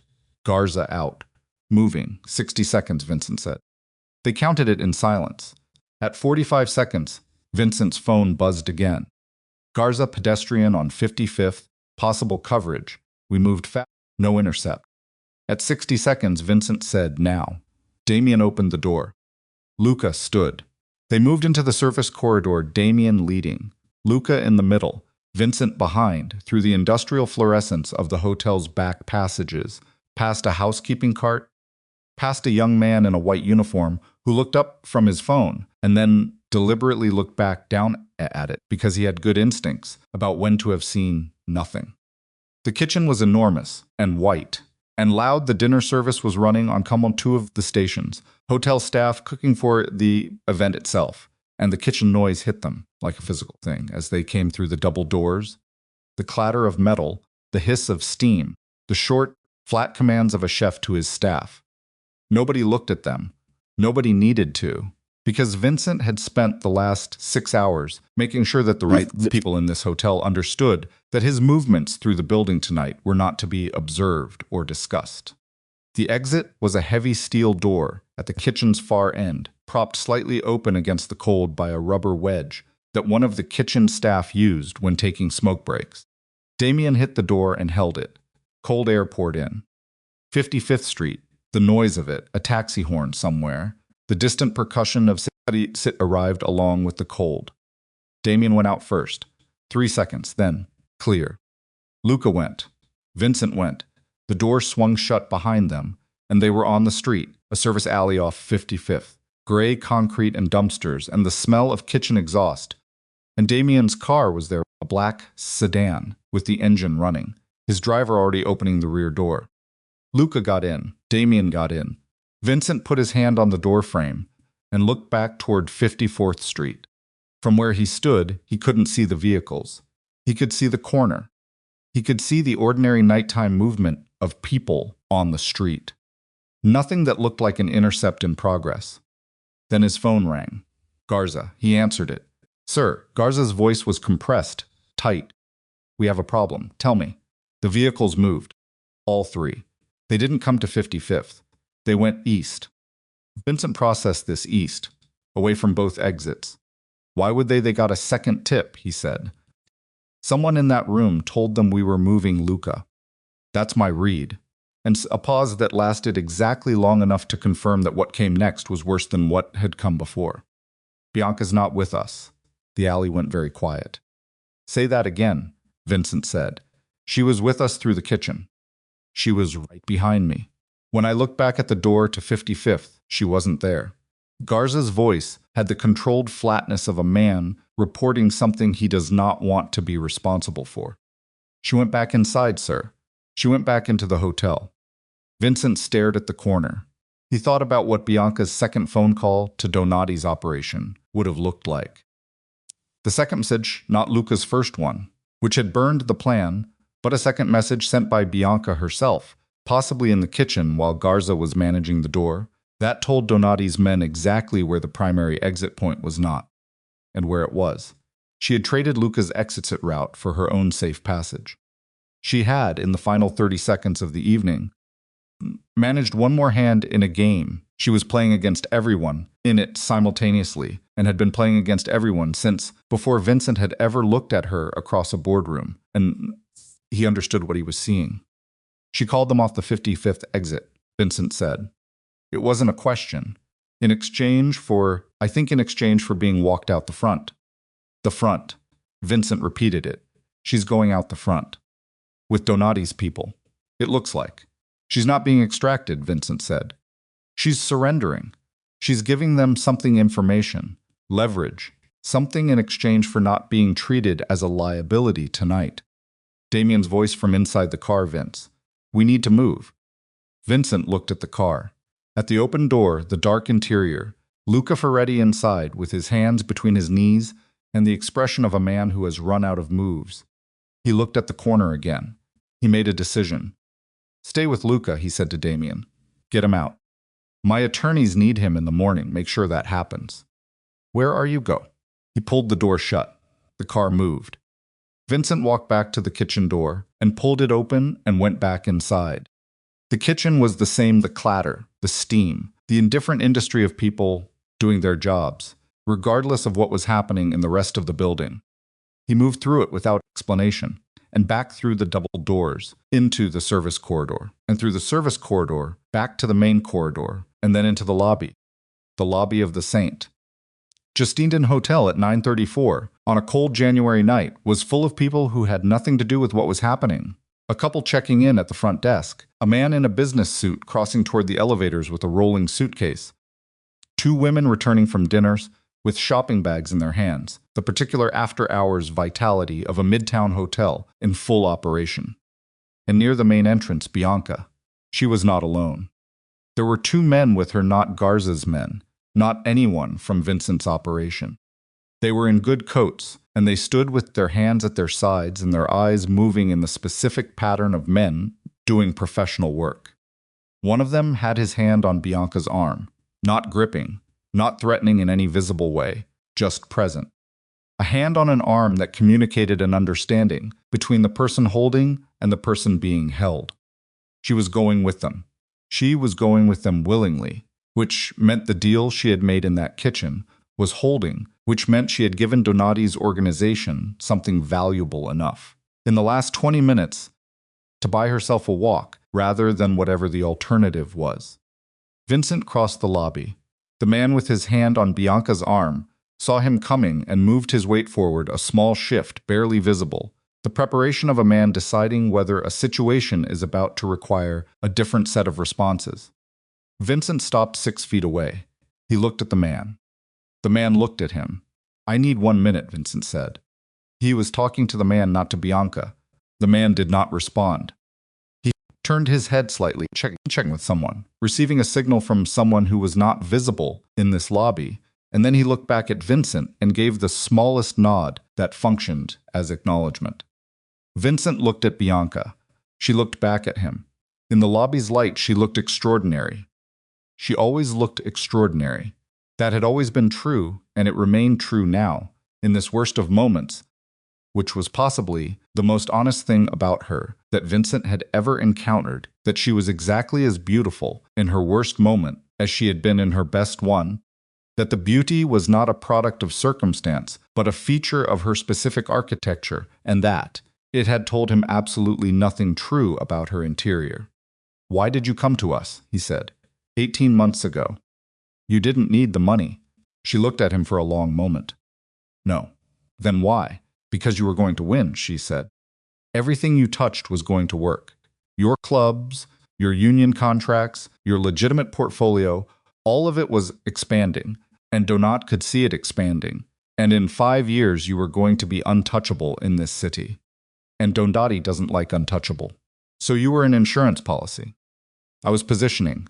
She said it without apology, which was somehow worse than apology would have been. I saw where things were going, and I positioned myself to be valuable on both sides. "And me," he said. "What was I?" She held his gaze. Something moved in her eyes, and he watched it move, this time without the interference of wanting it to be something it wasn't. Without the distortion of a year and a half of believing that what he saw in her was directed at him specifically, and not at the strategic value of the space he occupied. "You were the best position I ever had," she said. The hotel's ambient noise surrounded them.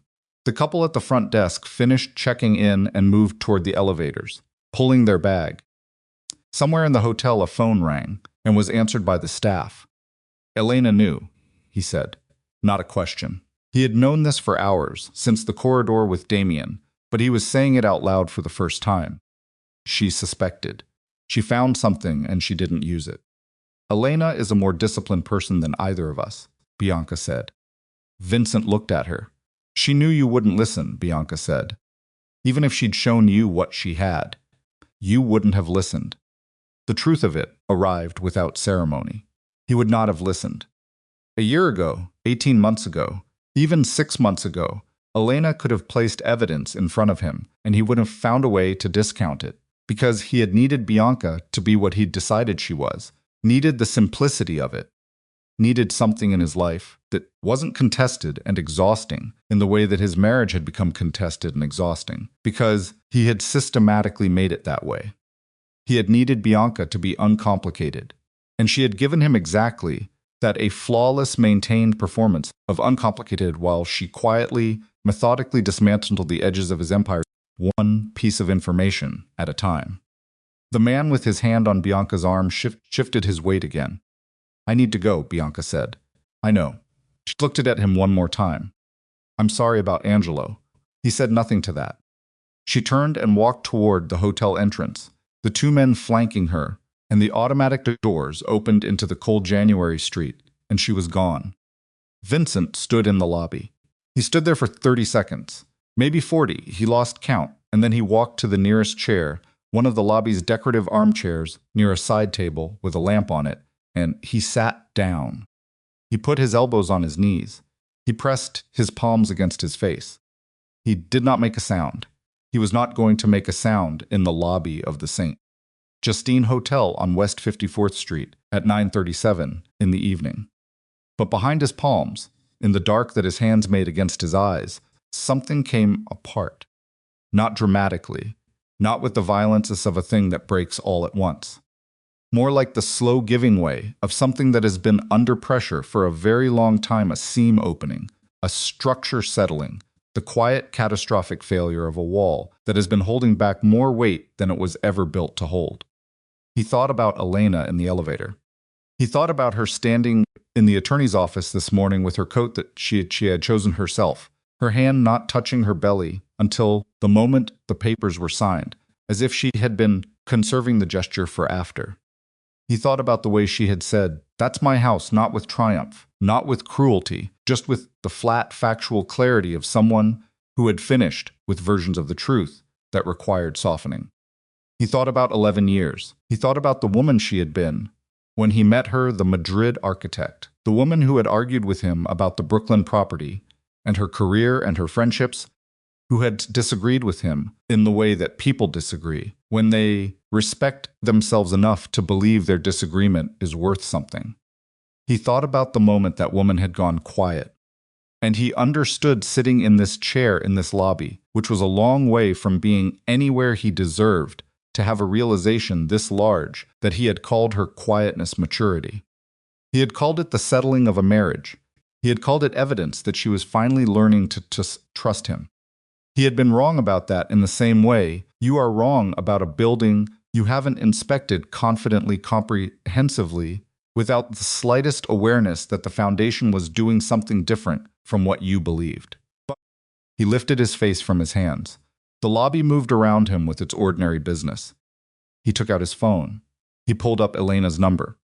He stared at it. She was somewhere over the Atlantic. The flight was 7 hours and 40 minutes. She had been in the air for approximately 2.5 hours, which put her past Iceland, probably, somewhere above the dark water between continents. He called. It rang 6 times and went to voicemail. He sat with the phone against his ear while her voicemail greeting played her voice, completely normal, saying her name and asking the caller to leave a message, and for a moment, in the lobby of the Saint.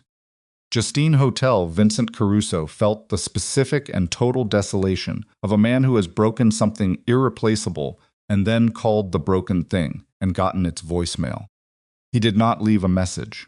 He put the phone in his pocket and stood up and buttoned his jacket and walked toward the hotel entrance. Outside, the January air hit him like something deserved. 54th Street was empty of Donati's vehicles.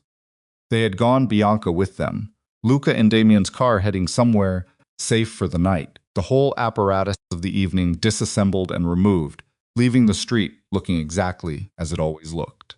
Indifferent. Cold, lit by street lamps, busy with its own life. Garza materialized from the entrance alcove. "Sir, where's my car?" 40 feet. Right side.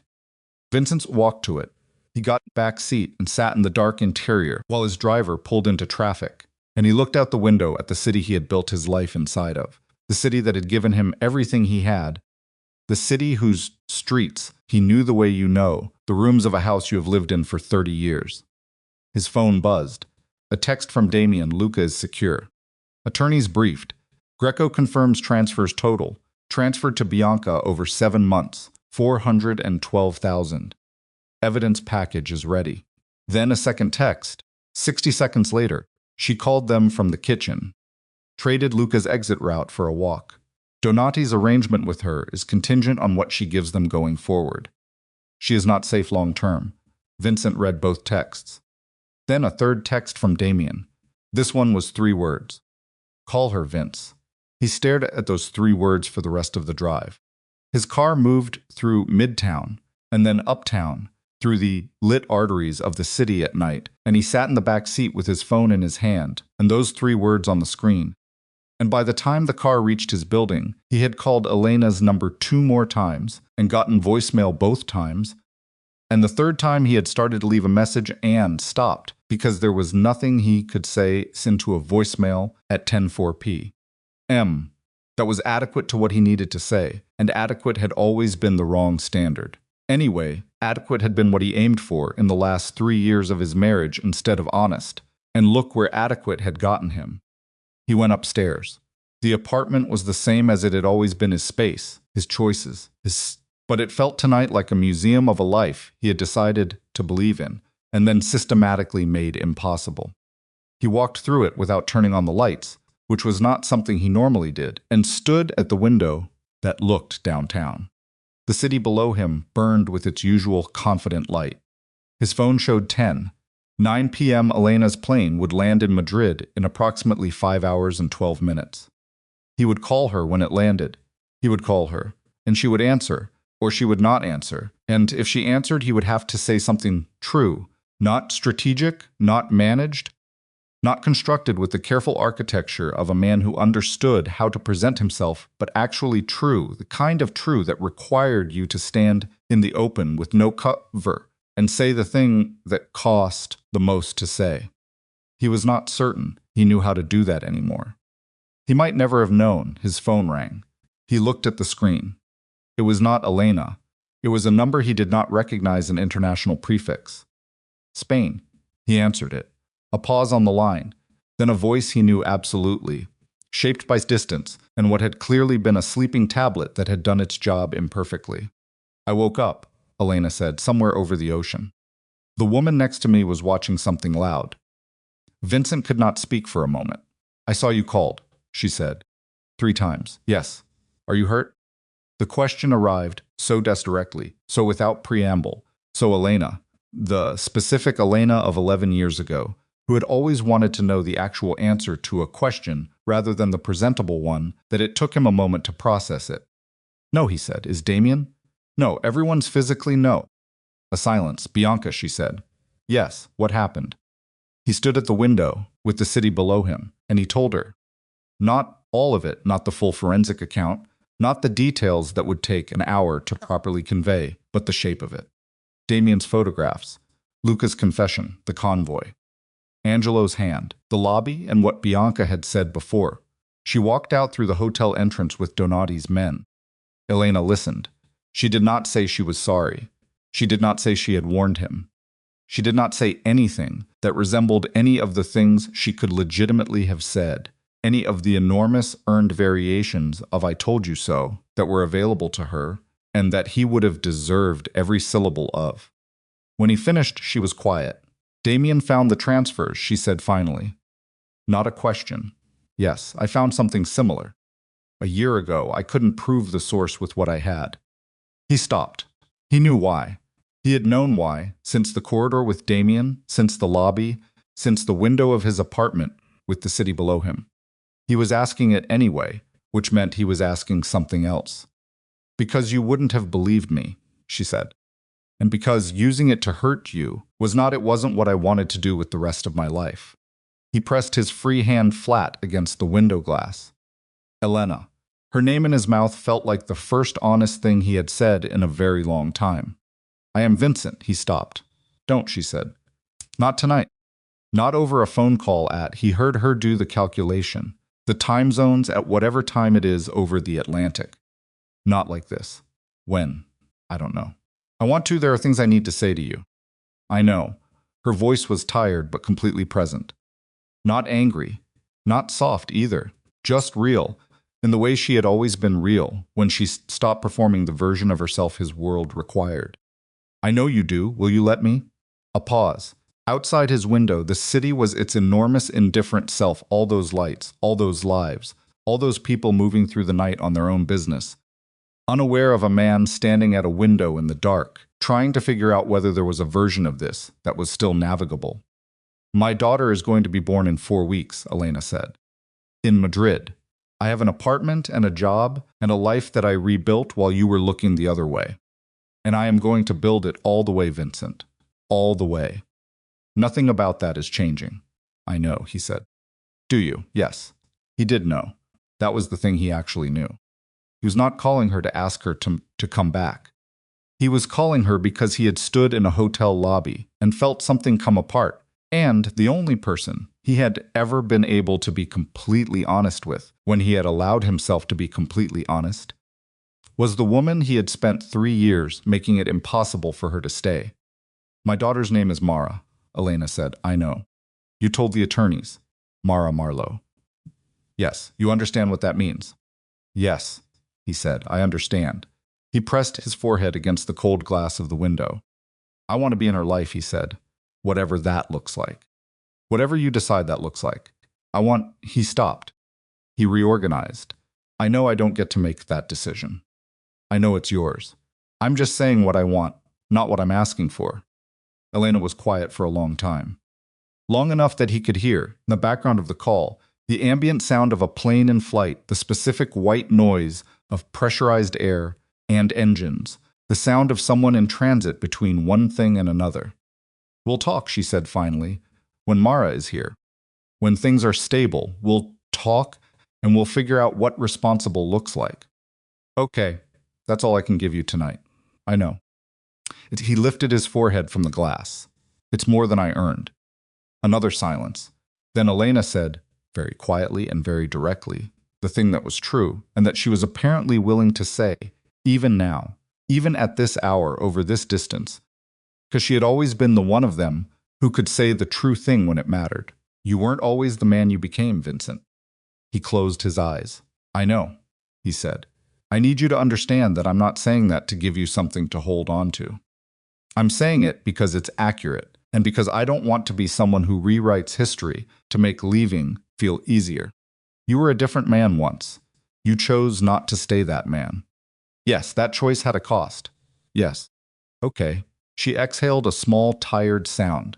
The sound of a woman who has been awake for too many consecutive hours while 7 months pregnant and navigating the end of a decade of her life from 30,000 feet above the Atlantic Ocean. Okay, I need to try to sleep. Sleep, he said.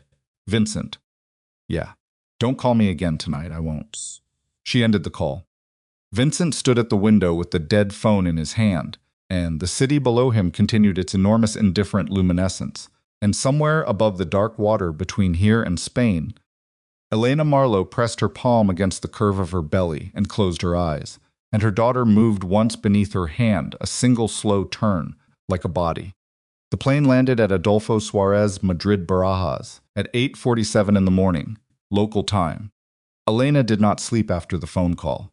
She had arranged the thin airline pillow, had pulled the blanket to her collarbone, had closed her eyes and let the engine noise do what engine noise was supposed to do, and had lain there for 2 hours, in a state that was not sleep and not wakefulness, but something in between. A gray suspension in which Vincent's voice kept arriving, and then receding like something carried on water. You weren't always the man you became. She had said that. She had meant it. That was the part she needed to be careful about the meaning of it, the way truth could be accurate and still be dangerous if you let it become an argument for the wrong conclusion. She knew the difference between the man Vincent had been at the beginning and the man he had become. She had lived inside that difference for 11 years. The distance between those two versions of him was not a gap that could be closed by a phone call or a revelation or even a genuine reckoning with everything that had happened in a hotel ballroom on West 54th Street. That distance was a record. It was evidence of choices made daily. Over years, each one small enough to seem negligible and collectively vast enough to have changed the shape of everything. She knew this. She pressed her palm against her belly and let Mara's movement slower. Now, the compressed, underwater shifts of a baby running out of room tell her what she already knew about where she was and where she was going. She was going home. The taxi from the airport moved through the early Madrid morning with the particular quality of light that she had forgotten in 11 years of New York, a Mediterranean winter light, clear and unpretentious, that made the city's old stone look like something that had simply decided to exist and had been existing, without apology, ever since. The streets were not yet fully awake. A man was hosing down the pavement outside a cafe. Two women in nursing uniforms walked together toward a bus stop, not talking, comfortable in the shared silence of people who have worked the night shift together long enough to not need to fill every moment. Elena watched them through the taxi window. The apartment was on the 3rd floor of a building near Retiro Park, accessed through a wooden door in a tiled entryway that smelled of something old plaster and stone and the decades of ordinary life that had soaked into the walls. She climbed the stairs slowly, her carry-on over one shoulder, one hand on the railing, and she felt the baby's weight differently now that she was upright and moving a low, forward pressure, a gravitational fact. She unlocked the door. The apartment was cold. She had left the heat off. It's because she had not been certain until 3 weeks ago that she was actually going to be here, that the ticket and the job and the apartment were not elaborate preparations for something she would ultimately lose the nerve for. She turned the heat on and stood in the kitchen while the radiators began their metallic conversation, and she looked at the east-facing window above the sink. Morning light, exactly as Camille had promised. She stood there until the apartment was warm enough to take her coat off. Then she took her coat off and hung it on the hook by the door, and put her carry-on in the bedroom and sat on the edge of the bed, a real bed. A bed she had chosen from a furniture catalog 3 weeks ago, and which Camille had assembled with the help of her husband, and a great deal of profanity. According to the text messages Camille had sent during the process, and she looked at her hands in her lap. Her hands were shaking, not dramatically. A fine tremor, the kind that arrives after sustained tension, releases the body's version of a structure settling after the load is removed. She had been holding herself together with a precision that had required constant, quiet effort for the better part of 8 months. And she was in Madrid now, and the door was locked, and nobody needed anything from her in the next 10 minutes. And her body had apparently decided this was the moment to let go of the pretense that none of it had cost anything. She let her hands shake. She sat on the edge of the bed and let them shake and looked at the bedroom wall, a plain wall, white plaster, a small crack running diagonally from the upper right corner towards the window frame. The kind of crack that tells you the building is old and has moved with the seasons and is still here anyway, and she breathed. After a while, the shaking stopped. She got up and unpacked her carry-on. Then she called Camille. Camille Serrano answered on the second ring, which told Elena that Camille had been awake and had probably been tracking the flight and had probably been sitting on her hands all morning trying not to be overbearing about it. "You landed," Camille said. "I landed. How are you?" "I don't know yet," Elena said. "Ask me in a week." "That's fair." A pause. "The Malasanya project has a site meeting on Thursday. I told them you'd be there if you were up for it." "I'll be up for it." "Camille?" She said it gently. "I'll be up for it. I need to be up for it. That's the point." Another pause, this one softer. "Okay, I'm going to sleep now." "Sleep. I'll bring food tonight." "You don't need to." "I'm bringing food, Elena. That's not negotiable. Sleep." Elena almost smiled. "Thank you." She slept for 6 hours, and when she woke up, the light through the east window had shifted to the flat gold of a January afternoon, and Camille was knocking on the apartment door with 2 bags of groceries and a focused, practical warmth that asked nothing and offered everything, which was exactly what Elena had needed for a very long time, and had not until now been in a position to receive. They ate together at the kitchen table, and Camille talked about the Malasanya Hotel project, the structural assessment, the preliminary findings about the original facade, the argument she'd had with the structural engineer about load-bearing calculations, and Elena listened and ate and asked questions, and the questions were real questions, not social scaffolding. And somewhere in the middle of the second hour, she realized that her mind had been entirely on the building, and not on New York, and not on Vincent, and not on anything except the problem of a 19th century hotel with a compromised west wall and a roof that needed rethinking. She had missed this. The missing of it had been so steady and so total for so many years that she had stopped identifying it as missing and had started treating it as just the way things felt, a permanent background diminishment. The emotional equivalent of a hearing loss, so gradual you forget what full sound was like. She remembered now. Camille left at 9. Elena washed the dishes and turned off the kitchen light and stood at the east window for a while, looking at the night version of the view, the buildings, the park's dark canopy in the middle distance, the orange glow of the city's street lamps, and she did not call anyone, and no one called her, and after a while she went to bed and slept until morning. In New York, over the next several weeks, things happened. They happened without Elena's knowledge or participation, and they happened in the specific way that consequences happen not with the dramatic timing of fiction, but with the slow, sometimes tedious, always irrevocable machinery of actual events unfolding in actual time. Damien Rourke kept Luca Ferretti secure for 36 hours while the attorneys organized. On the second morning, Luca gave a full statement: names, dates, transfer amounts, communications, operational details to 3 different investigators, one of whom was a federal contact that Vincent's legitimate attorneys had maintained for exactly these kinds of situations, where cooperation was more valuable than silence, and where the alternative to cooperation was a liability that nobody could afford to carry. Luca's statement confirmed everything Damien had found and considerably more besides. The financial misconduct was provable from 6 different directions. The information leaks, the club licenses, the waterfront contract, the convoy route were traceable through calendar access logs, communication metadata, and the transfer timing that Greco had spent 3 weeks documenting. The evidence package that Damien delivered to Vincent's attorneys on the morning of the second day was, by every professional assessment, comprehensive. Bianca's name appeared on 47 pages of it. She was not arrested immediately. Federal investigations of this complexity did not move with the speed that people expected from television. But the process began quietly, methodically, with the specific patience of institutions that understand that evidence carefully gathered holds up longer than evidence rushed to a conclusion. Bianca Vale had checked into a hotel in Midtown on the night she left the Saint. Justine, she was alone.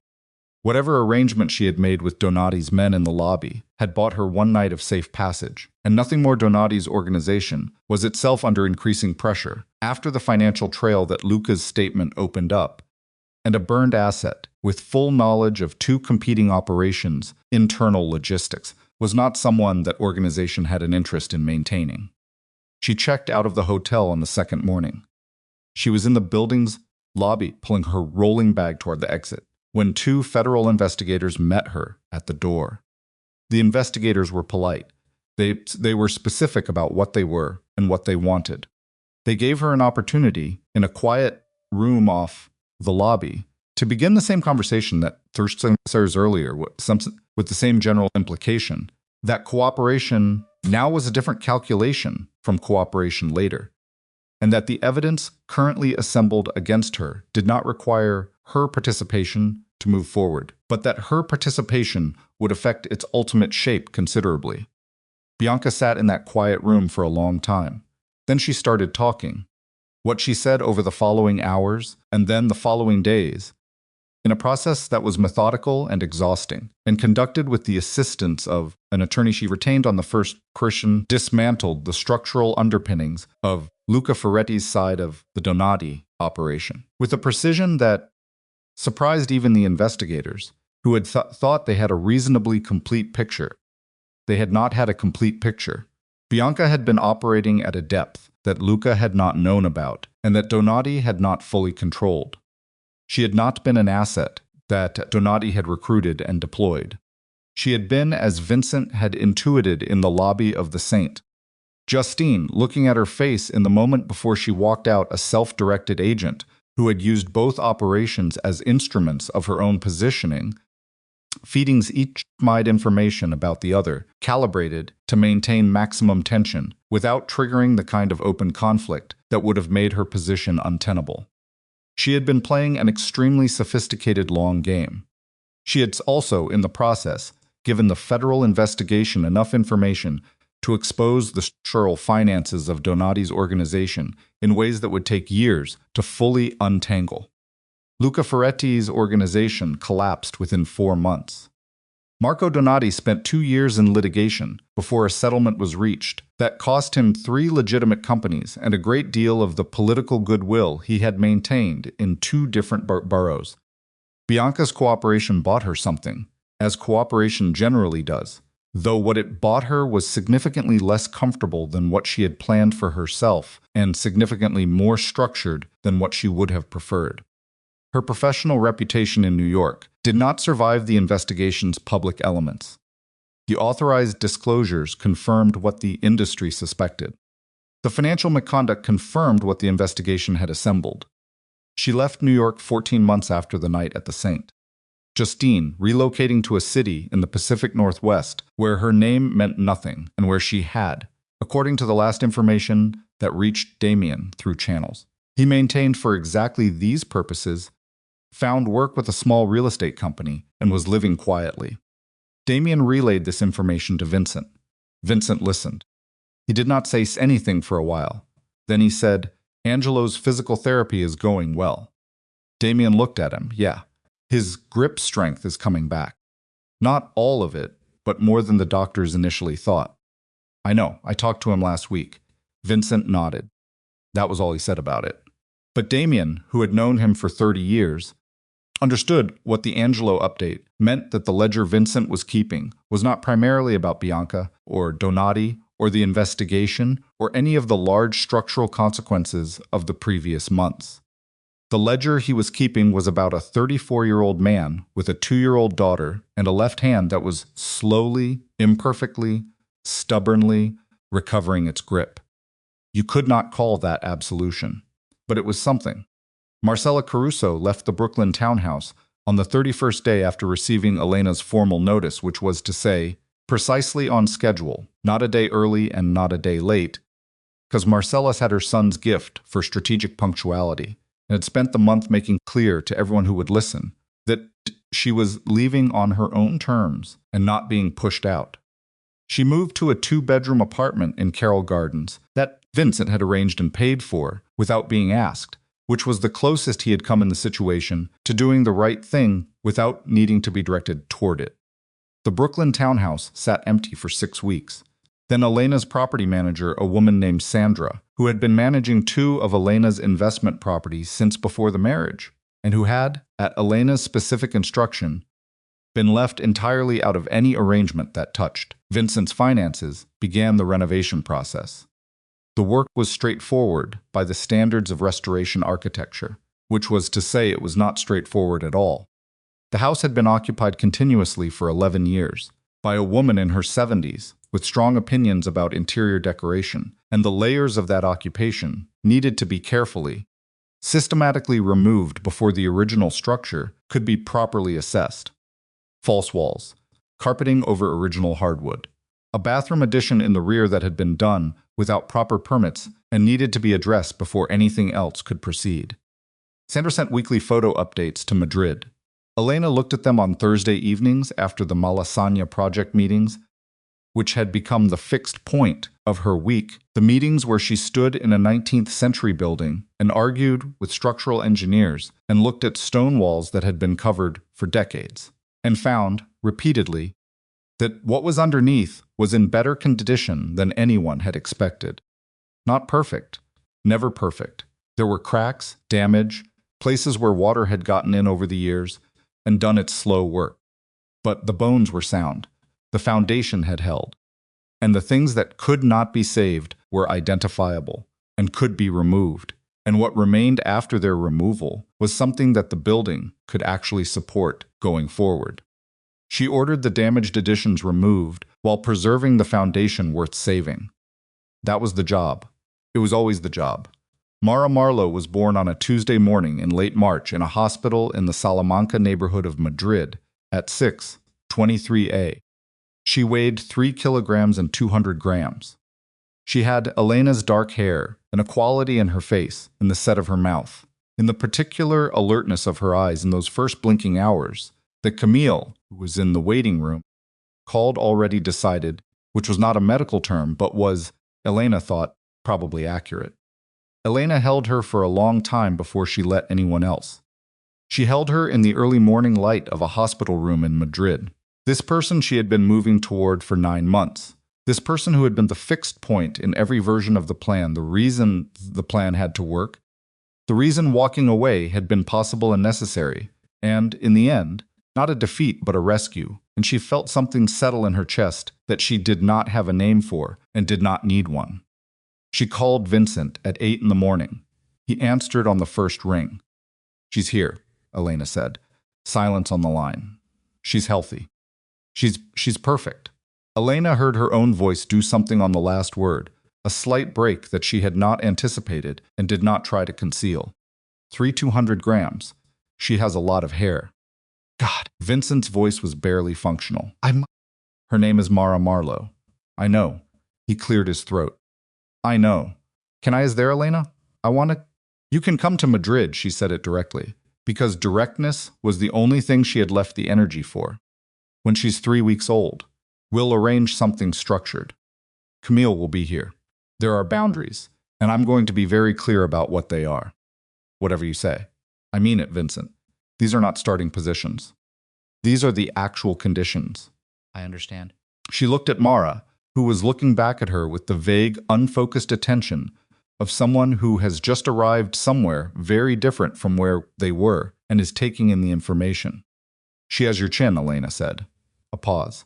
Elena, I'm not saying that as I'm just saying it, because it's true, and because I'm not interested in rewriting what's real. She shifted Mara slightly, adjusting her weight in the crook of her arm. She has your chin, and she has my hair, and she is her own person, and that is what she will always be first. Yes, he said. Okay, he said, and then thank you. For calling. She's your daughter, too. A pause. That's a fact, not a sentiment. She ended the call. Camille came in 20 minutes later with coffee she had been told not to bring to the maternity ward, and brought anyway.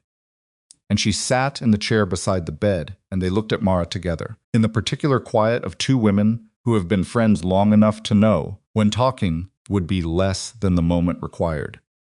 Vincent came to Madrid when Mara was 3 weeks and 2 days old. He came alone.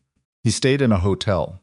He did not come to the apartment that was one of the conditions Elena had stated, and he honored it without discussion. They met at a park near Retiro on a Saturday morning, Elena with Mara in a carrier against her chest, Camille 20 feet away on a bench with a coffee and the specific readiness of a person stationed there by prior arrangement. It was the first time Vincent had seen Elena since the morning in the attorney's office.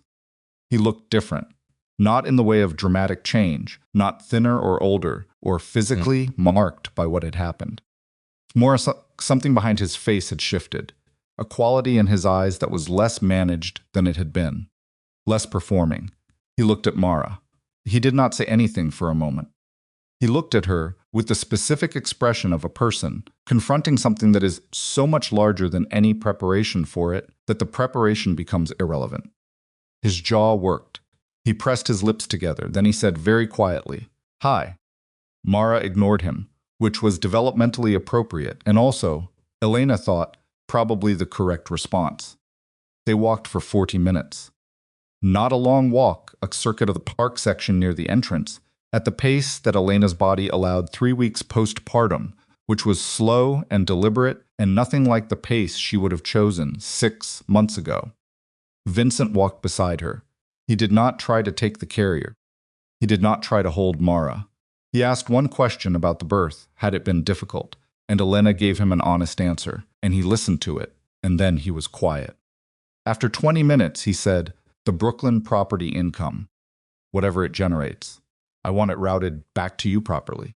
My attorneys will contact yours this week to confirm the arrangement." Elena glanced at him. "It was always mine, I know. I'm saying I'm not going to contest anything or create complications. I want to confirm it formally, okay, and Mara's support. I'll have the full schedule to your attorneys by the end of the month. I'm not asking you to negotiate. I'm just sending it. You understand that I will have my own attorneys review it. I know, and that if anything in it reflects an attempt to use financial support as a mechanism for Elena." He said her name the way she had once said his, in another corridor, on a different night. The word that closed the argument before it started. "I know," she looked at him. He looked at Mara. "I want to do the right things," he said. "Not because they change what happened. I know they don't. Just because they're the right things." She did not tell him that this was growth. She did not tell him that she was proud of him or moved by him, or that the Vincent she had once loved was visible in this moment. She did not offer anything that could be mistaken for a door opening.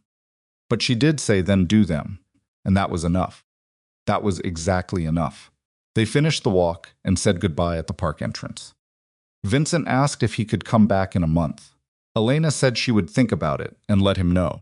He nodded and did not push, which was, she noted internally, a different response from any of the Vincent Carusos she had lived beside for 11 years, and which she filed under things that were true without being sufficient. He left Madrid the next morning. He called Damien from the airport. "How was it?" Damien said. Vincent looked out the airport window at the planes on the tarmac, the Madrid winter sky above them, a different sky from New York's, lighter somehow, less dense, a sky that seemed to have more room in it. She's going to be fine, he said. Elena or Mara. Both of them. They're both going to be fine. Damien said nothing for a moment. You? He said finally. Vincent watched a plane push back from the gate and begin its slow turn toward the runway. I'm going to do the work, he said. What kind of work? The kind I've been avoiding. He shifted the phone to his other ear. The lawyers first. Then, the legitimate portfolio. I want to know what's actually sound, and what I've been propping up with money from the other side. And Angelo's compensation. The full amount, not the standard arrangement. Angelo's going to push back on charity. Then call it what it is. Call it what I owe him. He picked up his bag from the floor beside him. I owe him a working hand, and I can't give him that. So I give him the other thing. Damien was quiet. Damien. Yeah, I should have listened to her. There was a pause. Yes, Damien said, you should have. A long time before any of this. I should have listened. Yes. Okay. Vincent looked at his boarding pass. Okay, I'll see you when I land. He boarded the plane. Seat business class, the aisle, the same flight path home that Elena had taken in reverse 3 months ago, and he sat and buckled his seatbelt and took out nothing to read, watched nothing on the screen, listened to nothing through headphones. He simply sat with the weight of the last 3 months. With everything that had accumulated in the time, since a judge's signature ended an 11-year marriage, and a woman in a gray wool coat had stepped into an elevator, and the doors had closed, and the future had begun without him inside it. He thought about Mara, the weight of her against Elena's chest in the carrier, the dark hair, the quality of focused attention in her eyes when they had landed on something, the trees above her, the pale winter sky, the pigeons on the path that had startled up in a gray rush when a child had run at them from the side. She had watched the pigeons. Her eyes had tracked their flight with the total uncommitted absorption of someone who has not yet learned to decide in advance what is worth attention and what is not. He wanted to be someone she could look at that way. He understood that wanting it was not sufficient. He understood that the gap between wanting it and being it was exactly the gap that Elena had spent 11 years watching him refuse to cross, and that the crossing now, if it was possible, if he had enough road left to do it on, would be slow and imperfect, and constantly in danger of the same failures that had made the marriage impossible.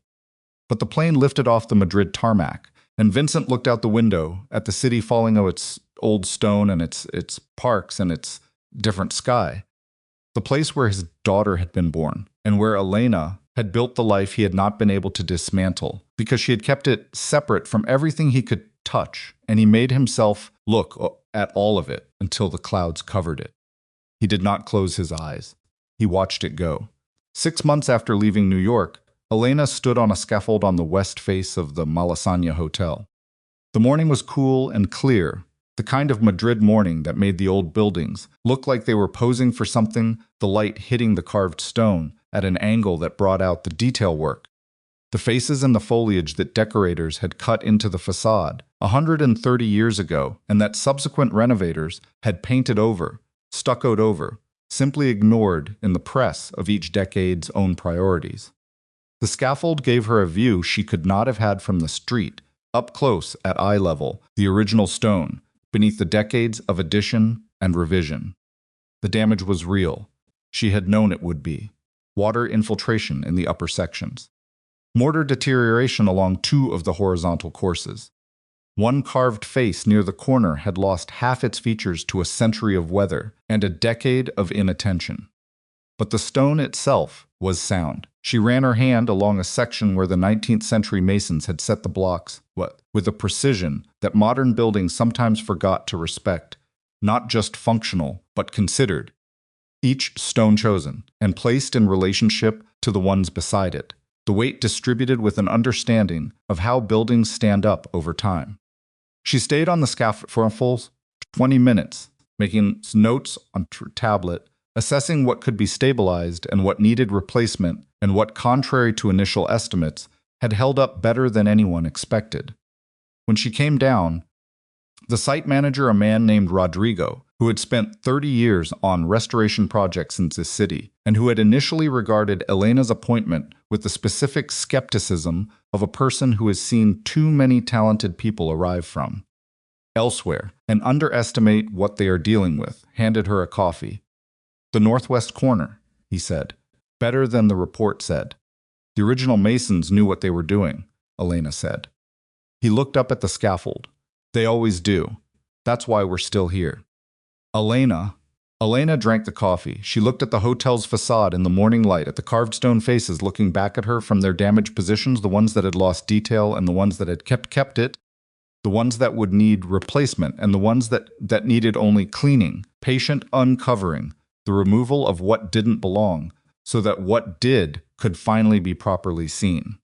Mara was with Camille's nanny that morning, a 3-hour arrangement that Elena had negotiated, with the same careful attention she brought to structural assessments, because the logistics of a life rebuilt from the ground up required the same discipline as the architecture of any other kind of structure. Nothing could be assumed. Everything needed to be checked and understood and placed intentionally. She was tired, as all mothers of 3-month-olds were tired, a tiredness that had its own character, different from the exhaustion of the last years of the marriage, which had been the tiredness of sustained self-suppression.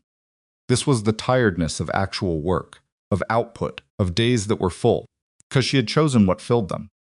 She preferred it completely. Her phone showed a message from Sandra in Brooklyn. The renovation was entering its final phase, the floors refinished, the false walls removed, the unpermitted bathroom addition replaced with something that was both functional and honest about what the house actually was.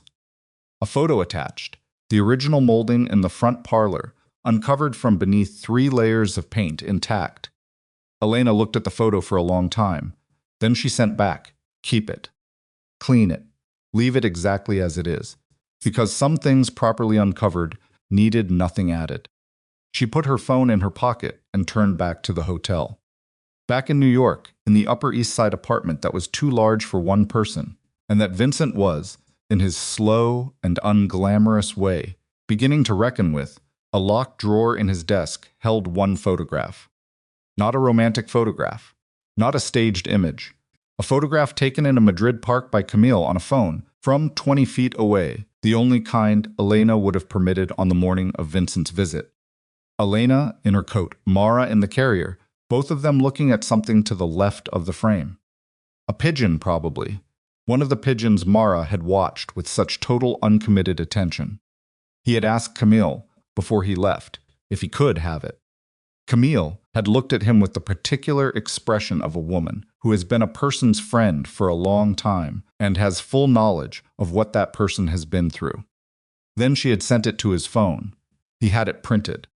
He kept it in the locked drawer, not as evidence that Elena would return. Not as a promise he told himself about the future. As something else, a fact he needed to have in his possession, something real in a drawer full of documents and obligations and the daily business of consequence management. His daughter looking at a pigeon, his daughter here. Alive and specific, and entirely herself. He opened the drawer sometimes at the end of long days and looked at the photograph. Then he closed the drawer and went back to work. Because the work was what was left, and some of the work was worth doing, and the difference between those two things was a lesson that had cost more than he had known how to calculate when he was the kind of man who believed his empire was payment enough for everything it extracted.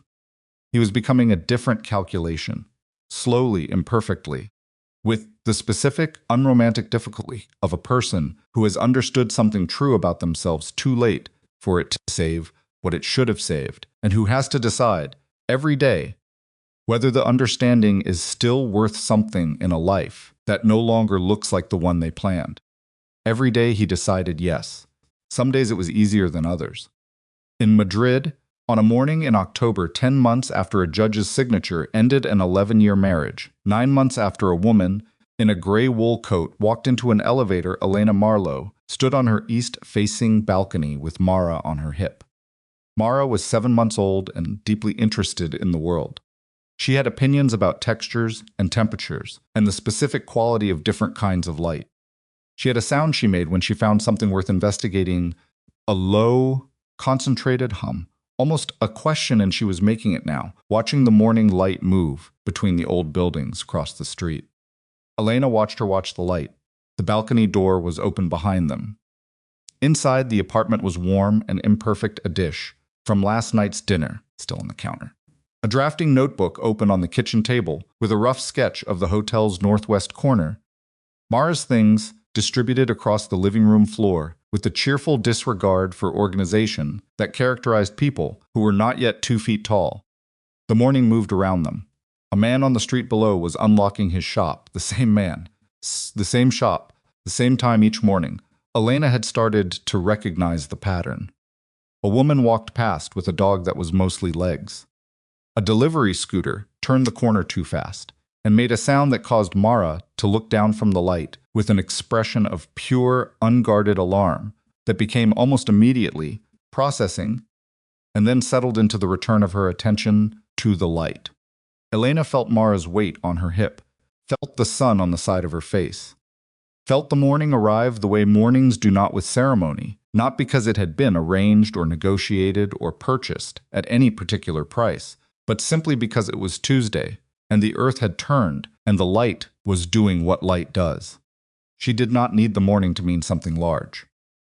She had lived inside large meaning for 11 years, inside the enormous, consuming gravity of a life organized around someone else's significance, and she had come out the other side of it with her name and her daughter and her work and her hands and the particular scarred, functional, still standing architecture of a self that had never entirely gone away, even when it had been covered over by so many layers of accommodation and compromise and quiet self-erasure that finding it again had required exactly the kind of patient, deliberate uncovering she had spent her career doing in other people's buildings.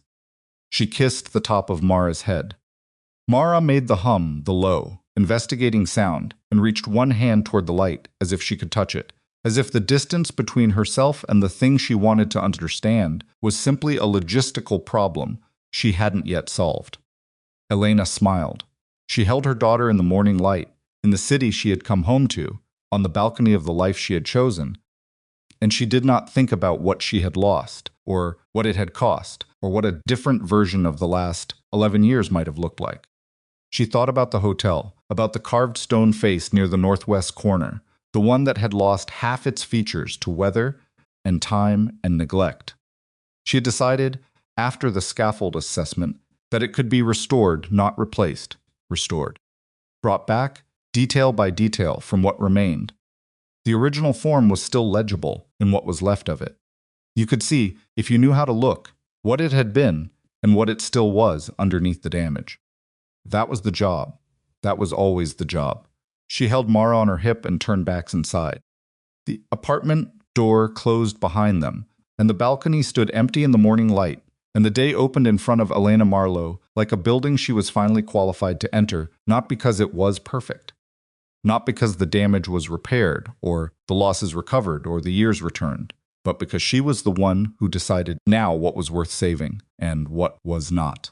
And she had made her assessment, and she had chosen to preserve the foundation. And the foundation, it turned out, had been sound all along. She had just needed to come back to it.